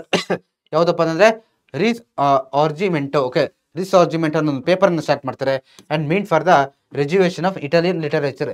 ರಿಜ್ಯುವೇಷನ್ of Italian literature ಅಂತಂದ್ರೆ ಏನು, ಆ ಇಟಾಲಿಯನ್ ಸಾಹಿತ್ಯದಲ್ಲಿ ಲಿಟರೇಚರ್ಲಿ ಬದಲಾವಣೆ ಅಂದ್ರೆ ಪುನರುಜ್ಜೀವನವನ್ನ ತರ್ತಕ್ಕಂಥದ್ದು ಅನ್ನೋದನ್ನ ನಾವಿಲ್ಲಿ ನೋಡ್ತಾ ಹೋಗ್ಬೋದು. He had a strong influence on the minds of people and Kings through his powerful writings. ನೋಡಿ ಇವರು ಕೂಡ ತಮ್ಮ ಪವರ್ಫುಲ್ ಬರವಣಿಗೆಗಳ ಮುಖಾಂತರ ಏನ್ ಮಾಡ್ತಿದ್ರು, ಜನಗಳ ಮೇಲೆ ದೊಡ್ಡ ಮಟ್ಟದ ಪ್ರಭಾವವನ್ನ ಬೀರಿದ್ರು ಅನ್ನೋದನ್ನ ಕೂಡ ನಾವಿಲ್ಲಿ ನೋಡ್ತಾ ಹೋಗ್ಬೋದು. ಸೊ ಇದೆಲ್ಲ ಏನಾಗ್ತಾ ಹೋಗುತ್ತೆ, ಇವೆಲ್ಲ ಕೆಲಸ ಕಾರ್ಯಗಳು ಯಾವ ರೀತಿ ವರ್ಕ್ ಆಗ್ತಾ ಹೋಗುತ್ತೆ ಅನ್ನೋದು. ಓಕೆ, ಆಮೇಲೆ ಇವ್ರು ಏನ್ ಮಾಡ್ತಾರೆ, drive out Australia from Italy and make Sardinia's Italy's biggest and most powerful state. So ಇವ್ರು ಏನ್ ಮಾಡ್ತಾರಪ್ಪ ಅಂತಂದ್ರೆ, ಸೊ ಇವರು ಏನೋ ಸರ್ದಿನಿಯಾದ ಏನ್ ಮಾಡ್ತಾರೆ, ಆಸ್ಟ್ರಿಯಾ ಇತ್ತಲ್ವಾ, ಅದನ್ನ ಏನ್ ಮಾಡ್ತಾರೆ, ಅವನು ಫ್ರೆಂಚ್ ಇಂದ ಆಚೆ ಫ್ರೆಂಚ್ ಅಂತೀನಿ ನಾನು, ಇಟಲಿಯಿಂದ ಏನ್ ಮಾಡ್ಬೇಕು, ಆಚೆ ಓಡಿಸ್ಬೇಕಂತ ಡಿಸೈಡ್ ಮಾಡಿ and make Sardinia Italy's biggest and most powerful state ಮಾಡ್ಬೇಕಂತ ಹೇಳ್ಬಿಟ್ಟು ಇಂಟೆನ್ಷನ್ ಅನ್ನ ಹೊಂದಿರ್ತಾರೆ. ಓಕೆ, ಇದು ನಿಮಗೆ ಕ್ಲಿಯರ್ ಆಗಿ ಗೊತ್ತಿರಲಿ. As soon he assumed power, the prime minister of the Sardinia, he began to work towards the achieving his ambition. ಯಾವಾಗ ಅವರು ಆ ಸರ್ದಿನಿಯಾ ಅನ್ನೋ ಒಂದು ಜಾಗದ ಒಂದೇನು ಪ್ರೈಮ್ ಮಿನಿಸ್ಟರ್ ಆಗಿ ಅಧಿಕಾರವನ್ನು ತೆಗೆದುಕೊಳ್ತಾರೋ, ಆವಾಗ ಇವರ ಗೋಲ್ ಏನಿತ್ತು, ಆಸ್ಟ್ರಿಯಾನ ಆಚೆ ಹಾಕ್ಬಿಟ್ಟು ಏನು ಸರ್ದಿನಿಯಾ ಇಟಲಿಯನ್ ಜೊತೆ ಸೇರಿಸ್ಬೇಕನ್ನೋದಿತ್ತಲ್ವಾ, ಅದ್ರ ಕಡೆ ಏನ್ ಮಾಡ್ತಾರೆ, ಕೆಲಸ ಮಾಡ್ತಾ ಹೋಗ್ತಾರೆ ಅನ್ನೋದನ್ನ ನಾವಿಲ್ಲಿ ನೋಡ್ತಾ ಹೋಗ್ಬೋದು. ಈ brought about many reforms and made Italy a very progressive state. Count Cavour made a secret pact with France. ನೋಡಿ ಇವ್ರು ಏನ್ ಮಾಡಿದ್ರು, ಒಂದು ಫ್ರಾನ್ಸ್ ಜೊತೆ ಸೀಕ್ರೆಟ್ ಪ್ಯಾಕ್ಟ್ ಅನ್ನ ಸೀಕ್ರೆಟ್ ಆಗಿ ಒಂದು ಒಪ್ಪಂದವನ್ನು ಮಾಡಿಕೊಂಡಿದ್ರು. ಮತ್ತೆ ಇವ್ರು ಏನ್ ಮಾಡ್ತಾರೆ, ಹಲವಾರು ರಿಫಾರ್ಮ್ಸ್ ಗಳನ್ನ ತಂದು ಇಟಲಿಯನ್ನ ಒಂದು ಪ್ರೋಗ್ರೆಸಿವ್ ಸ್ಟೇಟ್ ಆಗಿ ಮಾಡ್ತಾ ಹೋಗ್ತಾರೆ. Okay, he provoked Austria to war and along with France he defeated Austria and drove it away from Lombardy and he merged Sardinia and Lombardy with Italy. So final ಆಗಿ ಏನ್ ಮಾಡ್ತಾರೆ, ಇವರ ಆಸೆ ಇತ್ತಲ್ವಾ, ಆಸೆ ಪ್ರಕಾರ ಏನ್ ಮಾಡ್ತಾರಪ್ಪ ಅಂತಂದ್ರೆ, ಏನ್ ಮಾಡ್ತಾರೆ, ಆಸ್ಟ್ರಿಯಾನ ಆಚೆ ಹಾಕ್ಬಿಟ್ಟು ಏನ್ ಮಾಡ್ತಾರೆ, ಸರ್ದಿನಿಯಾನ ಮತ್ತೆ ಲೋಂಬಾರ್ಡಿ ಇವೆರಡನ್ನು ಕೂಡ ಇಟಲಿ ಜೊತೆ ಸೇರಿಸ್ತಾರೆ ಅನ್ನೋದನ್ನು ಕೂಡ ನಾವಿಲ್ಲಿ ನೋಡ್ತಾ ಹೋಗ್ಬೋದು. Okay, so then there were revolutions in the Tuscany, Modena, Parma and northern Popes of states and they merged with Sardinia. So ಈ ಎಲ್ಲ ಪ್ಲೇಸಸ್ಗಳನ್ನ ಸರ್ದಿನಿಯಾ ಜೊತೆ ಏನ್ ಮಾಡ್ತಾರೆ ಮರ್ಜ್ ಮಾಡ್ತಾ ಹೋಗ್ತಾರೆ ಅನ್ನೋದನ್ನ ನಾವಿಲ್ಲಿ ನೋಡ್ತಾ ಹೋಗುದು. ಸ್ಟಾರ್ಟಿಂಗ್ ಅಲ್ಲಿ ನೋಡಿದ್ವಲ್ವಾ, ಇವೆಲ್ಲ ಇಟಲಿಯಲ್ಲಿ ಬರ್ತಕ್ಕಂಥ ಡಿಫ್ರೆಂಟ್ ಪ್ಲೇಸ್ಗಳು, ಇವೆಲ್ಲದನ್ನ ಕೂಡ ಏನ್ ಮಾಡ್ತಾರೆ, ಮರ್ಜ್ ಮಾಡ್ತಾ ಹೋಗ್ತಾರೆ. ಸೊ ಅಂದ್ರೆ ದೊಡ್ಡ ಭಾಗ ಆಗಿರುತ್ತೆ ಇವೆಲ್ಲ ಕೂಡ ಬೇರೆ ಬೇರೆ ಭಾಗಗಳಲ್ಲಿ ಸ್ಪ್ರೆಡ್ ಆಗಿರುತ್ತೆ. ಅವನ್ನೆಲ್ಲ ಫೈನಲ್ ಆಗಿ ಏನ್ ಮಾಡ್ತಾರೆ, ಮರ್ಜ್ ಮಾಡ್ತಾರೆ.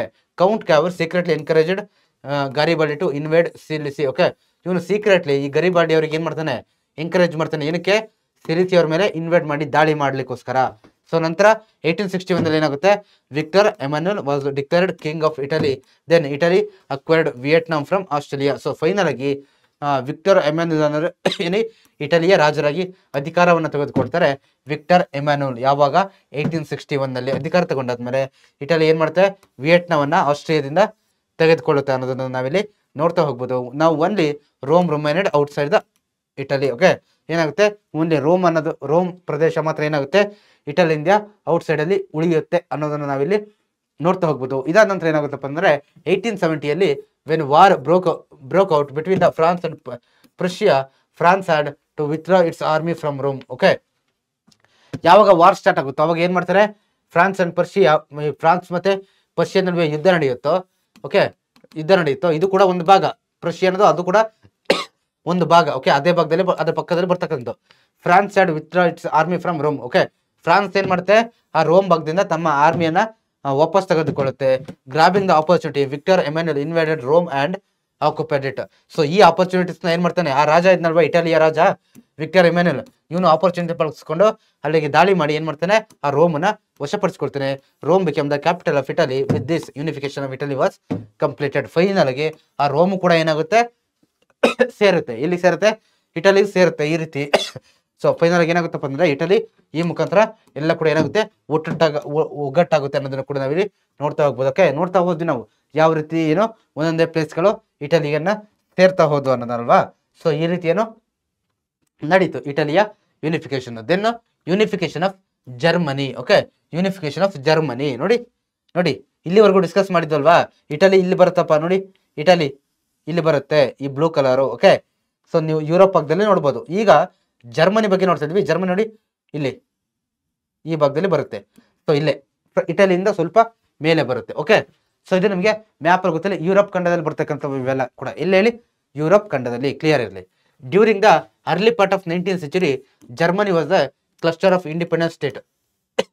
ಸೊ ಏನಾಗಿತ್ತಪ್ಪ ಅಂದ್ರೆ ಅರ್ಲಿ ಪಾರ್ಟ್ ಅಂದ್ರೆ 19th century ಅಂದ್ರೆ 1800ಕ್ಕೆ ಸ್ಟಾರ್ಟಿಂಗ್ ಟೈಮಲ್ಲಿ ಏನಾಗಿರುತ್ತೆ, ಈ ಇಟಲಿ ಅನ್ನೋದು ಇಂಡಿಪೆಂಡೆಂಟ್ ಸ್ಟೇಟ್ ಆಗಿ ಚದರಿ ಹೋಗಿರುತ್ತೆ. ಕ್ಲಸ್ಟರ್ ಆಗಿರುತ್ತೆ ಅಂದ್ರೆ ಬೇರೆ ಬೇರೆ ಕಡೆ ಎಲ್ಲರೂ ಕೂಡ ತಮ್ಮದೇ ಆಗಿರ್ತಕ್ಕಂಥ ಇಂಡಿಪೆಂಡೆಂಟ್ ಒಂದು ರಾಜ್ಯವನ್ನ ಸ್ಥಾಪಿಸ್ಕೊಂಡಿರ್ತಾರೆ ಅನ್ನೋದನ್ನ ನಾವಿಲ್ಲಿ ನೋಡ್ತಾ ಹೋಗ್ಬೋದು. Among them the larger and more powerful state were ಯಾವುದು, Württemberg, Bavaria, Baden and Hesse. Okay, ಇವಿಷ್ಟು ಏನು ಪವರ್ಫುಲ್ ಸ್ಟೇಟ್ಸ್ ಆಗಿದ್ವು. ಇವು 4 ಅನ್ನೋದನ್ನ ಕೂಡ ನಾವಿಲ್ಲಿ ನೋಡ್ತಾ ಹೋಗ್ಬೋದು ಎಲ್ಲಿ, ಜರ್ಮನಿಯಲ್ಲಿ. ಸೊ ನಂತರ the rest of them were small, they used to frequently attack each other. These states were politically weak and economically backward. Okay, ನೋಡಿ ಏನು ಆ ಬೇರೆ ಬೇರೆ ಭಾಗಗಳಾಗಿ ಹಂಚೋಗಿದ್ದಲ್ವಾ ಜರ್ಮನಿಯ ಭಾಗಗಳು. ಸೊ ಏನ್ ಮಾಡ್ತಾ ಹೋದ್ರು, ಈ 4 ಪವರ್ಫುಲ್ ಪ್ಲೇಸ್ಗಳು, ಇನ್ ಮಿಕ್ಕಿದಾವೆಲ್ಲ ಚಿಕ್ಕ ಚಿಕ್ಕ ಪ್ಲೇಸ್. ನೋಡಿ ಇಷ್ಟು ದೊಡ್ಡ ಜರ್ಮನಿಯಲ್ಲಿ ಹಲವಾರು ಏನಿದ್ವು ಆ 4 ದೊಡ್ಡ ಪ್ಲೇಸ್ಗಳು ಬಿಟ್ಟು ಪವರ್ಫುಲ್ ಆಗಿದ್ಬಿಟ್ರೆ ಈ ಬೇರೆಲ್ಲ ಚಿಕ್ಕ ಚಿಕ್ಕ ಇದ್ವಲ್ಲ. ಬಟ್ ಇಲ್ಲಿ ಏನ್ ಮಾಡ್ತಾ ಹೋದ್ರು, ಇವ್ರೇ ಫೈಟ್ ಮಾಡ್ತಾ ಹೋದ್ರು. ಅವ್ರು ಇವ್ರ ಮೇಲೆ ಫೈಟ್ ಮಾಡಿದ್ರು, ಇವ್ರು ಅವ್ರ ಮೇಲೆ ಫೈಟ್ ಮಾಡಿದ್ರು, ಈ ರೀತಿ ಹೋದ್ರು. ದೀಸ್ ಸ್ಟೇಟ್ಸ್ ಆರ್ ಪೊಲಿಟಿಕಲಿ ಏನಾಯ್ತು ತುಂಬಾ ಏನೋ. ಬಟ್ ಈ ಸ್ಮಾಲ್ ಸ್ಟೇಟ್ಸ್ ಇದ್ವಲ್ಲ ಇವೇನಪ್ಪ ಅಂತಂದ್ರೆ ಎಕನಾಮಿಕಲಿ ಬಹಳ ಏನಾಯ್ತು, ಮತ್ತೆ ರಾಜಕೀಯವಾಗಿ ಪೊಲಿಟಿಕಲಿ ತುಂಬಾ ವೀಕ್ ಇದ್ವು, ಅಷ್ಟು ಶಕ್ತಿಶಾಲಿ ಆಗಿರ್ಲಿಲ್ಲ. Disappointed with the prevailing situation, they were waiting for the reforms. ಆ ಚಿಕ್ಕ ಚಿಕ್ಕ ಏನು ರಾಜ್ಯಗಳು ಕೂಡ ಏನ್ ಮಾಡ್ತಾ ಇದ್ರಪ್ಪ ಅಂದ್ರೆ ರಿಫಾರ್ಮ್ಗೋಸ್ಕರ ವೆಯ್ಟ್ ಮಾಡ್ತಾ ಇದ್ರು, ನಮಗೆ ಈ ಪರಿಸ್ಥಿತಿಯಲ್ಲಿ ಇರ್ಲಿಕ್ಕೆ ಆಗೋದಿಲ್ಲ ಅಂತ ಹೇಳ್ಬಿಟ್ಟು. ಓಕೆ, ಸೊ ಇದು ನಿಮಗೆ ಕ್ಲಿಯರ್ ಆಗಿ ಗೊತ್ತಿರಲಿ. The French revolution kindled the nationalist feelings of German. ನೋಡಿ ಈ ಫ್ರೆಂಚ್ ರೆವಲ್ಯೂಷನ್ ಏನ್ ಮಾಡ್ತಪ್ಪ ಅಂತಂದ್ರೆ ಈ ಫೀಲಿಂಗ್ಸ್ ಆಫ್ ಜರ್ಮನಿಗೆ ನ್ಯಾಷನಲಿಸ್ಟ್ ಫೀಲಿಂಗ್ ಅನ್ನ ಜನರೇಟ್ ಮಾಡ್ತಾವೆ, ಪ್ರೋತ್ಸಾಹ ಮಾಡ್ತಾವೆ. ಇದು ಕೂಡ ಅನ್ನೋದನ್ನ ನಾವಿಲ್ಲಿ ನೋಡ್ತಾ ಹೋಗ್ಬೋದು. Okay, as a result the people of these states started demanding national unity, social and economical reforms. So ಯಾವಾಗ ಫ್ರೆಂಚ್ ರೆವಲ್ಯೂಷನ್ ಆಯ್ತು ಆವಾಗ ಸೊ ಇವ್ರು ಏನ್ ಮಾಡಿದ್ರು, ನಮಗೂ ಕೂಡ ಏನ್ ಬೇಕು, ಸ್ವಾತಂತ್ರ್ಯ ಬೇಕು, ನಮಗೂ ಕೂಡ ನ್ಯಾಷನಲ್ ಯೂನಿಟಿ ಬೇಕು, ಸಾಮಾಜಿಕವಾಗಿ ಮತ್ತೆ ಆರ್ಥಿಕವಾಗಿ ನಮಗೂ ಕೂಡ ರಿಫಾರ್ಮ್ಸ್ ಬದಲಾವಣೆ ಬೇಕು ಅಂತ ಹೇಳ್ಬಿಟ್ಟು ಏನ್ ಮಾಡ್ತಾರೆ, ಡಿಮ್ಯಾಂಡ್ ಮಾಡ್ತಾ ಹೋಗ್ತಾರೆ. Okay, under the leadership of Austria and association of the German state was formed. Okay, ನೋಡಿ ಆಸ್ಟ್ರಿಯಾದ ಒಂದು ಲೀಡರ್ಶಿಪ್ ಏನ್ ಮಾಡ್ತಾರಪ್ಪ ಅಂತಂದ್ರೆ ಜರ್ಮನಿಯ ಒಂದು ಸ್ಟೇಟ್ಸ್ ಅನ್ನ ಫಾರ್ಮ್ ಮಾಡ್ತಾ ಹೋಗ್ತಾರೆ. ಓಕೆ, ಒಂದು ಅಸೋಸಿಯೇಷನ್ ಅನ್ನ ಫಾರ್ಮ್ ಮಾಡ್ತಾ ಹೋಗ್ತಾರೆ ಜರ್ಮನಿಯವರು ಸೇರ್ಕೊಂಡು. However some of the kings of these states were trying their best to retain their independent as well as political and economic system. But ಆದ್ರೂ ಕೂಡ ಕೆಲವೊಂದು ರಾಜರು ಏನ್ ಮಾಡ್ತಾರೆ ಇಂಡಿಪೆಂಡೆಂಟ್ ಆಗಿರ್ಲಿಕ್ಕೆ ಬಯಸ್ತಾರೆ ಅನ್ನೋದನ್ನ ನಾವಿಲ್ಲಿ ನೋಡ್ತಾ ಹೋಗ್ಬೋದು. ಓಕೆ, ಆರ್ಥಿಕವಾಗಿ ಸಾಮಾಜಿಕವಾಗಿ ನಾವು ಇಂಡಿಪೆಂಡೆಂಟ್ ಆಗಿ ಬರಬೇಕು ಅಂತಲೇ ಕೆಲವೊಂದು ರಾಜರು ಬಯಸ್ತಾರೆ. The German patriots and nationalist began various movements for democratic institutions and unification of the country. ನೋಡಿ, the German patriots nationalist began various movements for the, ನೋಡಿ ಏನ್ ಮಾಡಿದ್ರು ಆ ಜರ್ಮನ್ ಪ್ಯಾಟ್ರಿಯಟ್ಸ್ ಇದ್ರಲ್ವಾ, ಜರ್ಮನ್ ಜನರು, ಅವರೆಲ್ಲ ಏನ್ ಮಾಡ್ತಿದ್ರು, ಜರ್ಮನಿಯ ಯೂನಿಫಿಕೇಶನ್ಸ್ಗೋಸ್ಕರ ಪ್ರಜಾಪ್ರಭುತ್ವ ಡೆಮೋಕ್ರೆಟಿಕ್ ಇನ್ಸ್ಟಿಟ್ಯೂಷನ್ ಅಲ್ಲಿ ಬದಲಾವಣೆ ತರಬೇಕಂತ ಹೇಳ್ಬಿಟ್ಟು ಹಲವಾರು ಮೂವ್ಮೆಂಟ್ಸ್ ಗಳನ್ನ ಸ್ಟಾರ್ಟ್ ಮಾಡ್ತಾ ಹೋದ್ರು.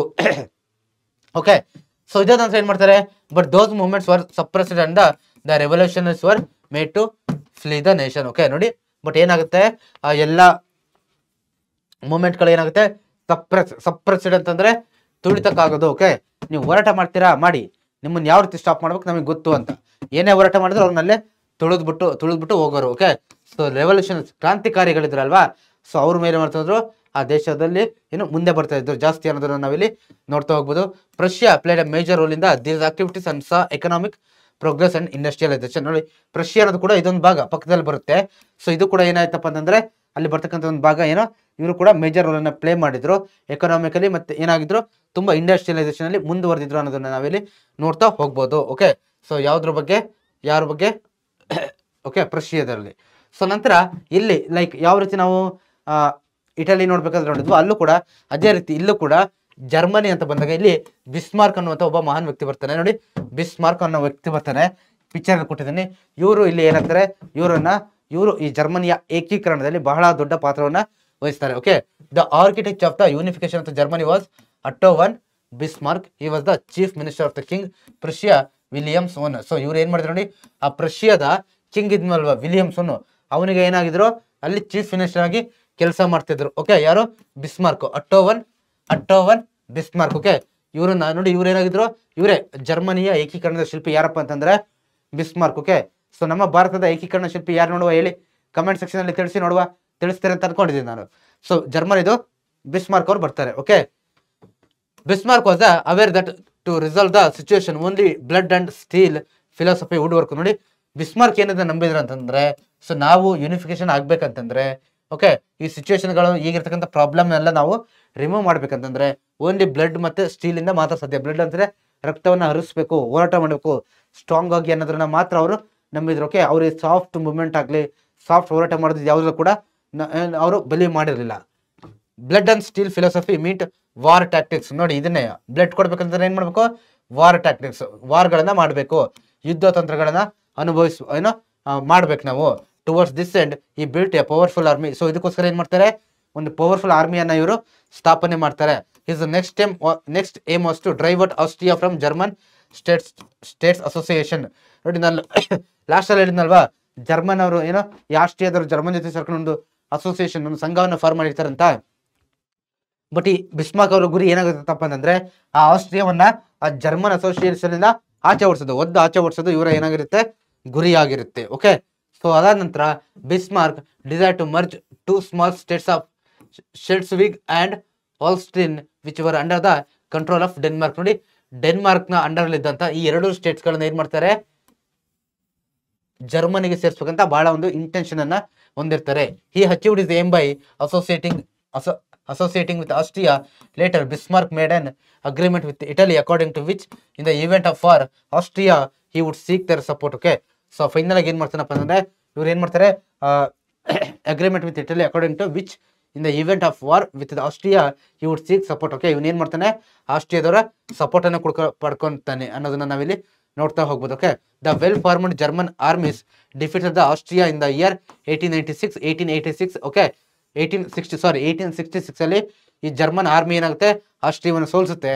North German state association was formed. ಏನಂತ, ನಾರ್ತ್ ಜರ್ಮನ್ ಸ್ಟೇಟ್ ಅಸೋಸಿಯೇಷನ್ ಅನ್ನ ಫಾರ್ಮ್ ಮಾಡ್ತಾರೆ. ಅದಾದ ನಂತರ the Prussian king was made the head of this association. ಈ heirs would continue to head of the association. Okay, so ಏನಪ್ಪ ಅಂದ್ರೆ ಆ ಪ್ರಷಿಯನ್ king ಇದ್ನಲ್ವಾ, ಪ್ರಷಿಯನ್ king ಅವನ ಏನ್ ಮಾಡ್ತಾರೆ, ಈ ಅಸೋಸಿಯೇಷನ್ ನ ಹೆಡ್ ಆಗಿ, ನಂತರ ಅವನ ಮಕ್ಕಳು ಹೈಯರ್ಸ್ ಯಾರಿದ್ರಲ್ಲ ಆ ರಾಜನ ಮಕ್ಕಳನ್ನ ಏನ್ ಮಾಡ್ತಾರೆ, ಆ ಅಸೋಸಿಯೇಷನ್ ನ ಹೆಡ್ ಆಗಿ ಕಂಟಿನ್ಯೂ ಮಾಡೋದನ್ನ ಇವರು ಫಾಲೋ ಮಾಡ್ಕೊಂಡು ಹೋಗ್ತಾರೆ. ಸೊ ಜನರಲ್ ಆಗಿ ಅದೇ ರೀತಿ ಅಲ್ವಿರೋದು ಎಲ್ಲ ಕಡೆ. Even after driving the Austria from the German soil the unification of the Germany was not complete. ನೋಡಿ ಆಯ್ತು, ಆಸ್ಟ್ರಿಯಾನೇನ ಆಚೆ ಕಳಿಸಿದ್ವಿ, ಹಾಗಾದ್ರೆ ಜರ್ಮನಿಯಲ್ಲಿ ಕಂಪ್ಲೀಟ್ ಆಯ್ತಾ, ಯೂನಿಫಿಕೇಶನ್ ಆಯ್ತಾ, ಒಗ್ಗೂಡ್ತು ಅಂತಂದ್ರೆ ಇಲ್ಲ. 16 ಜರ್ಮನ್ ಸ್ಟೇಟ್ಸ್ ಇಂದ south attached France are still out of this association. ನೋಡಿ ಈ ಅಸೋಸಿಯೇಷನ್ ಏನು ಲಾಸ್ಟ್ ಸ್ಲೈಡ್ ತೋರಿಸಿದ್ನಲ್ವಾ, ಅಸೋಸಿಯೇಷನ್ ಫಾರ್ಮ್ ಮಾಡಿದ್ರಂತ, ಆ ಅಸೋಸಿಯೇಷನ್ ಇಂದ 13 ಜರ್ಮನ್ ರಾಜ್ಯಗಳು ಏನಾಗಿದ್ವು, ಇನ್ನು ಕೂಡ ಆಚೆ ಇದ್ವು. ಇವು ಯಾವ ಭಾಗದಲ್ಲಿ, ಫ್ರಾನ್ಸ್ ಭಾಗಕ್ಕೆ ಅಟ್ಯಾಚ್ ಆಗಿದ್ದಂಥವು, ಜರ್ಮನಿಯಿಂದ ಫ್ರಾನ್ಸ್ ಭಾಗಕ್ಕೆ ಅಟ್ಯಾಚ್ ಆಗಿದ್ದಂತ ಇಷ್ಟು ಅಸೋಸಿಯೇಷನ್ಸ್ ಏನು 16 ಸ್ಟೇಟ್ಸ್ಗಳು ಬೇರೆ ಬೇರೆ ಆಗಿದ್ವು. Keeping Germany as the weak state was the aim of the emperor of France and Napoleon ಇ. ಬಟ್ ಈ ಫ್ರಾನ್ಸ್ ರಾಜ್ಯನ ಏನು ಗುರಿ ಏನಾಗಿತ್ತಪ್ಪ ಅಂತಂದ್ರೆ, ಈ ಜರ್ಮನ್ ರಾಜ್ಯವನ್ನ ಸ್ಟೇಟ್ ಅನ್ನ ಏನು ವೀಕ್ ಸ್ಟೇಟ್ ಅಂತ ಕನ್ಸಿಡರ್ ಮಾಡಿದೆ ಅವನ ಗುರಿಯಾಗಿತ್ತು.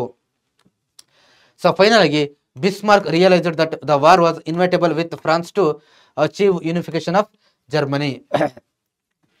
ಸೊ ಫೈನಲ್ ಆಗಿ ಬಿಸ್ಮಾರ್ಕ್ ಒಂದೇನು ಗೊತ್ತಾಗುತ್ತಪ್ಪ ಅಂದ್ರೆ, ನಾವು ಯೂನಿಫಿಕೇಶನ್ ಆಗಬೇಕು ಅಂತ ಆದ್ರೆ, ನಾವು ನಮ್ಮ ಜರ್ಮನಿಯನ್ನ ಏಕೀಕರಣ ಮಾಡ್ಬೇಕಂತಂದ್ರೆ ನಾವೇನ್ ಮಾಡ್ಬೇಕು, war was inevitable with France, France ಜೊತೆ ವಾರ್ ಮಾಡಲೇಬೇಕು, ನಮಗೆ ಬೇರೆ ಏನು ಆಪ್ಷನ್ ಇಲ್ಲ ಅನ್ನೋದು ಅವನಿಗೆ ಗೊತ್ತಾಗುತ್ತೆ. Bismarck began war preparations when Napoleon declared war on Prussia southern German states to defeated him. Okay ನೋಡಿ, ಯಾವಾಗ ಏನು ನೋಡಿ ನೆಪೋಲಿಯನ್ ಡಿಕ್ಲೇರ್ ಮಾಡ್ತಾನೆ, ವಾರ್ ಡಿಕ್ಲೇರ್ ಮಾಡ್ತಾನೆ ಪ್ರಷಿಯಾ ಮೇಲೆ, war on Prussia southern German states okay ಮೇಲೆ ವಾರ್ ಡಿಕ್ಲೇರ್ ಮಾಡ್ತಾನೋ, so ಅವಾಗ ಏನ್ ಮಾಡ್ತಾನೆ ಇವನು ತನ್ನ ಯುದ್ಧಗಳಿಗೆ ಕೂಡ ಏನು ಪ್ರಿಪೇರ್ ಆಗ್ತಾ ಹೋಗ್ತಾನೆ. ಬಟ್ ಅವ್ರು ಏನ್ ಮಾಡ್ತಾರೆ, ಅವನನ್ನ ಸೋಲಿಸ್ತಾರೆ, ಯಾರನ್ನ, ಆ ನೆಪೋಲಿಯನ್ನ ಸೋಲಿಸ್ತಾರೆ. Okay, due to this he was able to merge the remaining states with German states association. ಇದ್ರ ಮುಖಾಂತರ ಏನಾಗುತ್ತೆ, ಯಾವಾಗ ಫ್ರಾನ್ಸ್ ರಾಜ್ಯ ಸೋಲ್ತಾನೋ ಆವಾಗ ಆ ಬಿಸ್ಮಾರ್ಕ್ ಏನ್ ಮಾಡ್ತಾನೆ, ರಿಮೈನಿಂಗ್ ಸ್ಟೇಟ್ಸ್ ಏನು ಉಳಿದಿದ್ವಲ್ಲ 16 ಸ್ಟೇಟ್ಸ್ ಫ್ರಾನ್ಸ್ ಭಾಗದಲ್ಲಿ ಬರ್ತಕ್ಕಂಥದ್ದು ಅದನ್ನು ಕೂಡ ತನ್ನ ಜರ್ಮನಿ ಅಂಡರ್ಗೆ ಸೇರಿಸ್ತಾನೆ. With this unification Germany was completed. Prussian king William I was bestowed with the title of German empire. ನೋಡಿ ಈ ರಾಜನಿಗೆ, ಆ ಪ್ರಷಿಯನ್ ಕಿಂಗ್ ಏನ್ ಮಾಡ್ತಾರೆ, ಜರ್ಮನ್ ಎಂಪೈರ್ ಅನ್ನೋ ಟೈಟಲ್ ಅನ್ನು ಕೊಟ್ಟು ಜರ್ಮನಿ ಏಕೀಕರಣ ಆಗುತ್ತೆ. The provinces of Alsace and Lorraine were handed over France to Germany. Okay, France to Germany, ಈ ಎರಡು ಭಾಗಗಳನ್ನು ಓಕೆ ಈ ಎರಡು ಜಾಗಗಳನ್ನು ಏನ್ ಮಾಡ್ತಾರೆ, ಜರ್ಮನಿಗೆ ಒಪ್ಪಿಸ್ತಾರೆ ಅನ್ನೋದನ್ನ ಕೂಡ ನಾವು ಇಲ್ಲಿ ನೋಡ್ತಾ ಹೋಗ್ಬೋದು. ಸೊ ಈ ರೀತಿ ಏನಾಗುತ್ತೆ, ಒಂದು ಏಕೀಕರಣ ಮೂವ್ಮೆಂಟ್ ಅನ್ನೋದು ನಡೆದು ಸ್ಟಾರ್ಟ್ ಆಗ್ತಾ ಹೋಗುತ್ತೆ. ಓಕೆ ಸ್ಟೂಡೆಂಟ್ಸ್, ಸೊ ಇಷ್ಟು ನಿಮಗೆ ಕ್ಲಿಯರ್ ಆಗಿರಲಿ. ಇಲ್ಲಿಗೆ ಆ ಚಾಪ್ಟರ್ ನಿಮಗೆ ಕಂಪ್ಲೀಟ್ ಆಗಿದೆ. ಸೊ ಇಲ್ಲಿ ನೋಡಿ ಕ್ವಶನ್ ಕೊಟ್ಟಿದ್ದಾರೆ, 1774 ಅಲ್ಲಿ the representatives of the 13 colonies were meet in. Okay, ಆ ಅಮೆರಿಕದ ರೆವಲ್ಯೂಷನ್ ಅಲ್ಲಿ 1774 ಅಲ್ಲಿ ಆ 13 ಕಾಲೋನಿಸ್ ಎಲ್ಲಿ ಮೀಟ್ ಆದ್ವು ಅಂತ, ಎಲ್ಲಿ ಹೇಳಿ, ಫಿಲಾಡೆಲ್ಫಿಯಾ. ಸೊ ನಿಮ್ಗೆ ಗೊತ್ತಲ್ವಾ, under this treaty Britain recognised the independent of the 13 colonies of the America. Okay, so ಇದು ಮಾತ್ರ ನಾನು ಹೇಳಲ್ಲ, ಇದು ನೀವೇ ಹೇಳ್ಬೇಕು. Okay, Paris, Rome, Berlin, Vienna. Okay, ಇದು ಯಾವುದು ಅನ್ನೋದು ಯಾವ ಟ್ರೀಟಿ ಅಂಡರ್ ಅಲ್ಲಿ ಬ್ರಿಟನ್ ಅವರು 13 ರಾಜ್ಯಗಳನ್ನ ಸ್ವತಂತ್ರ ಅಂತ ಅಮೆರಿಕಕ್ಕೆ ಒಪ್ಪಿಸಿದ್ರು ಅಂತ. ಓಕೆ, ಸೊ ಇದು ನೀವೇ ಹೇಳ್ಬೇಕು ಯಾವುದು ಅಂತ. ಓಕೆ, ಯಾವುದು, ಪ್ಯಾರಿಸಾ, ನೋಡೋಣ ನೀವು ಹೇಳಿ. ಓಕೆ, ಕಮೆಂಟ್ ಸೆಕ್ಷನ್ ನೀವು ತಿಳಿಸಿ. Students thank you. So this is all about today class students. I hope ನಿಮಗೆ ಕ್ಲಾಸ್ ಅರ್ಥ ಆಗಿದೆ ಅಂತ ನಾನು ಅನ್ಕೊಳ್ತೀನಿ. ಸೊ ಇದಿಷ್ಟು ಇವತ್ತಿನ ಕ್ಲಾಸ್ ಆಗಿತ್ತು ಸ್ಟೂಡೆಂಟ್ಸ್. ಓಕೆ, ನೆಕ್ಸ್ಟ್ ಕ್ಲಾಸಲ್ಲಿ ಸಿಗ್ತೀನಿ. Bye, all the best for your studies. Thank you.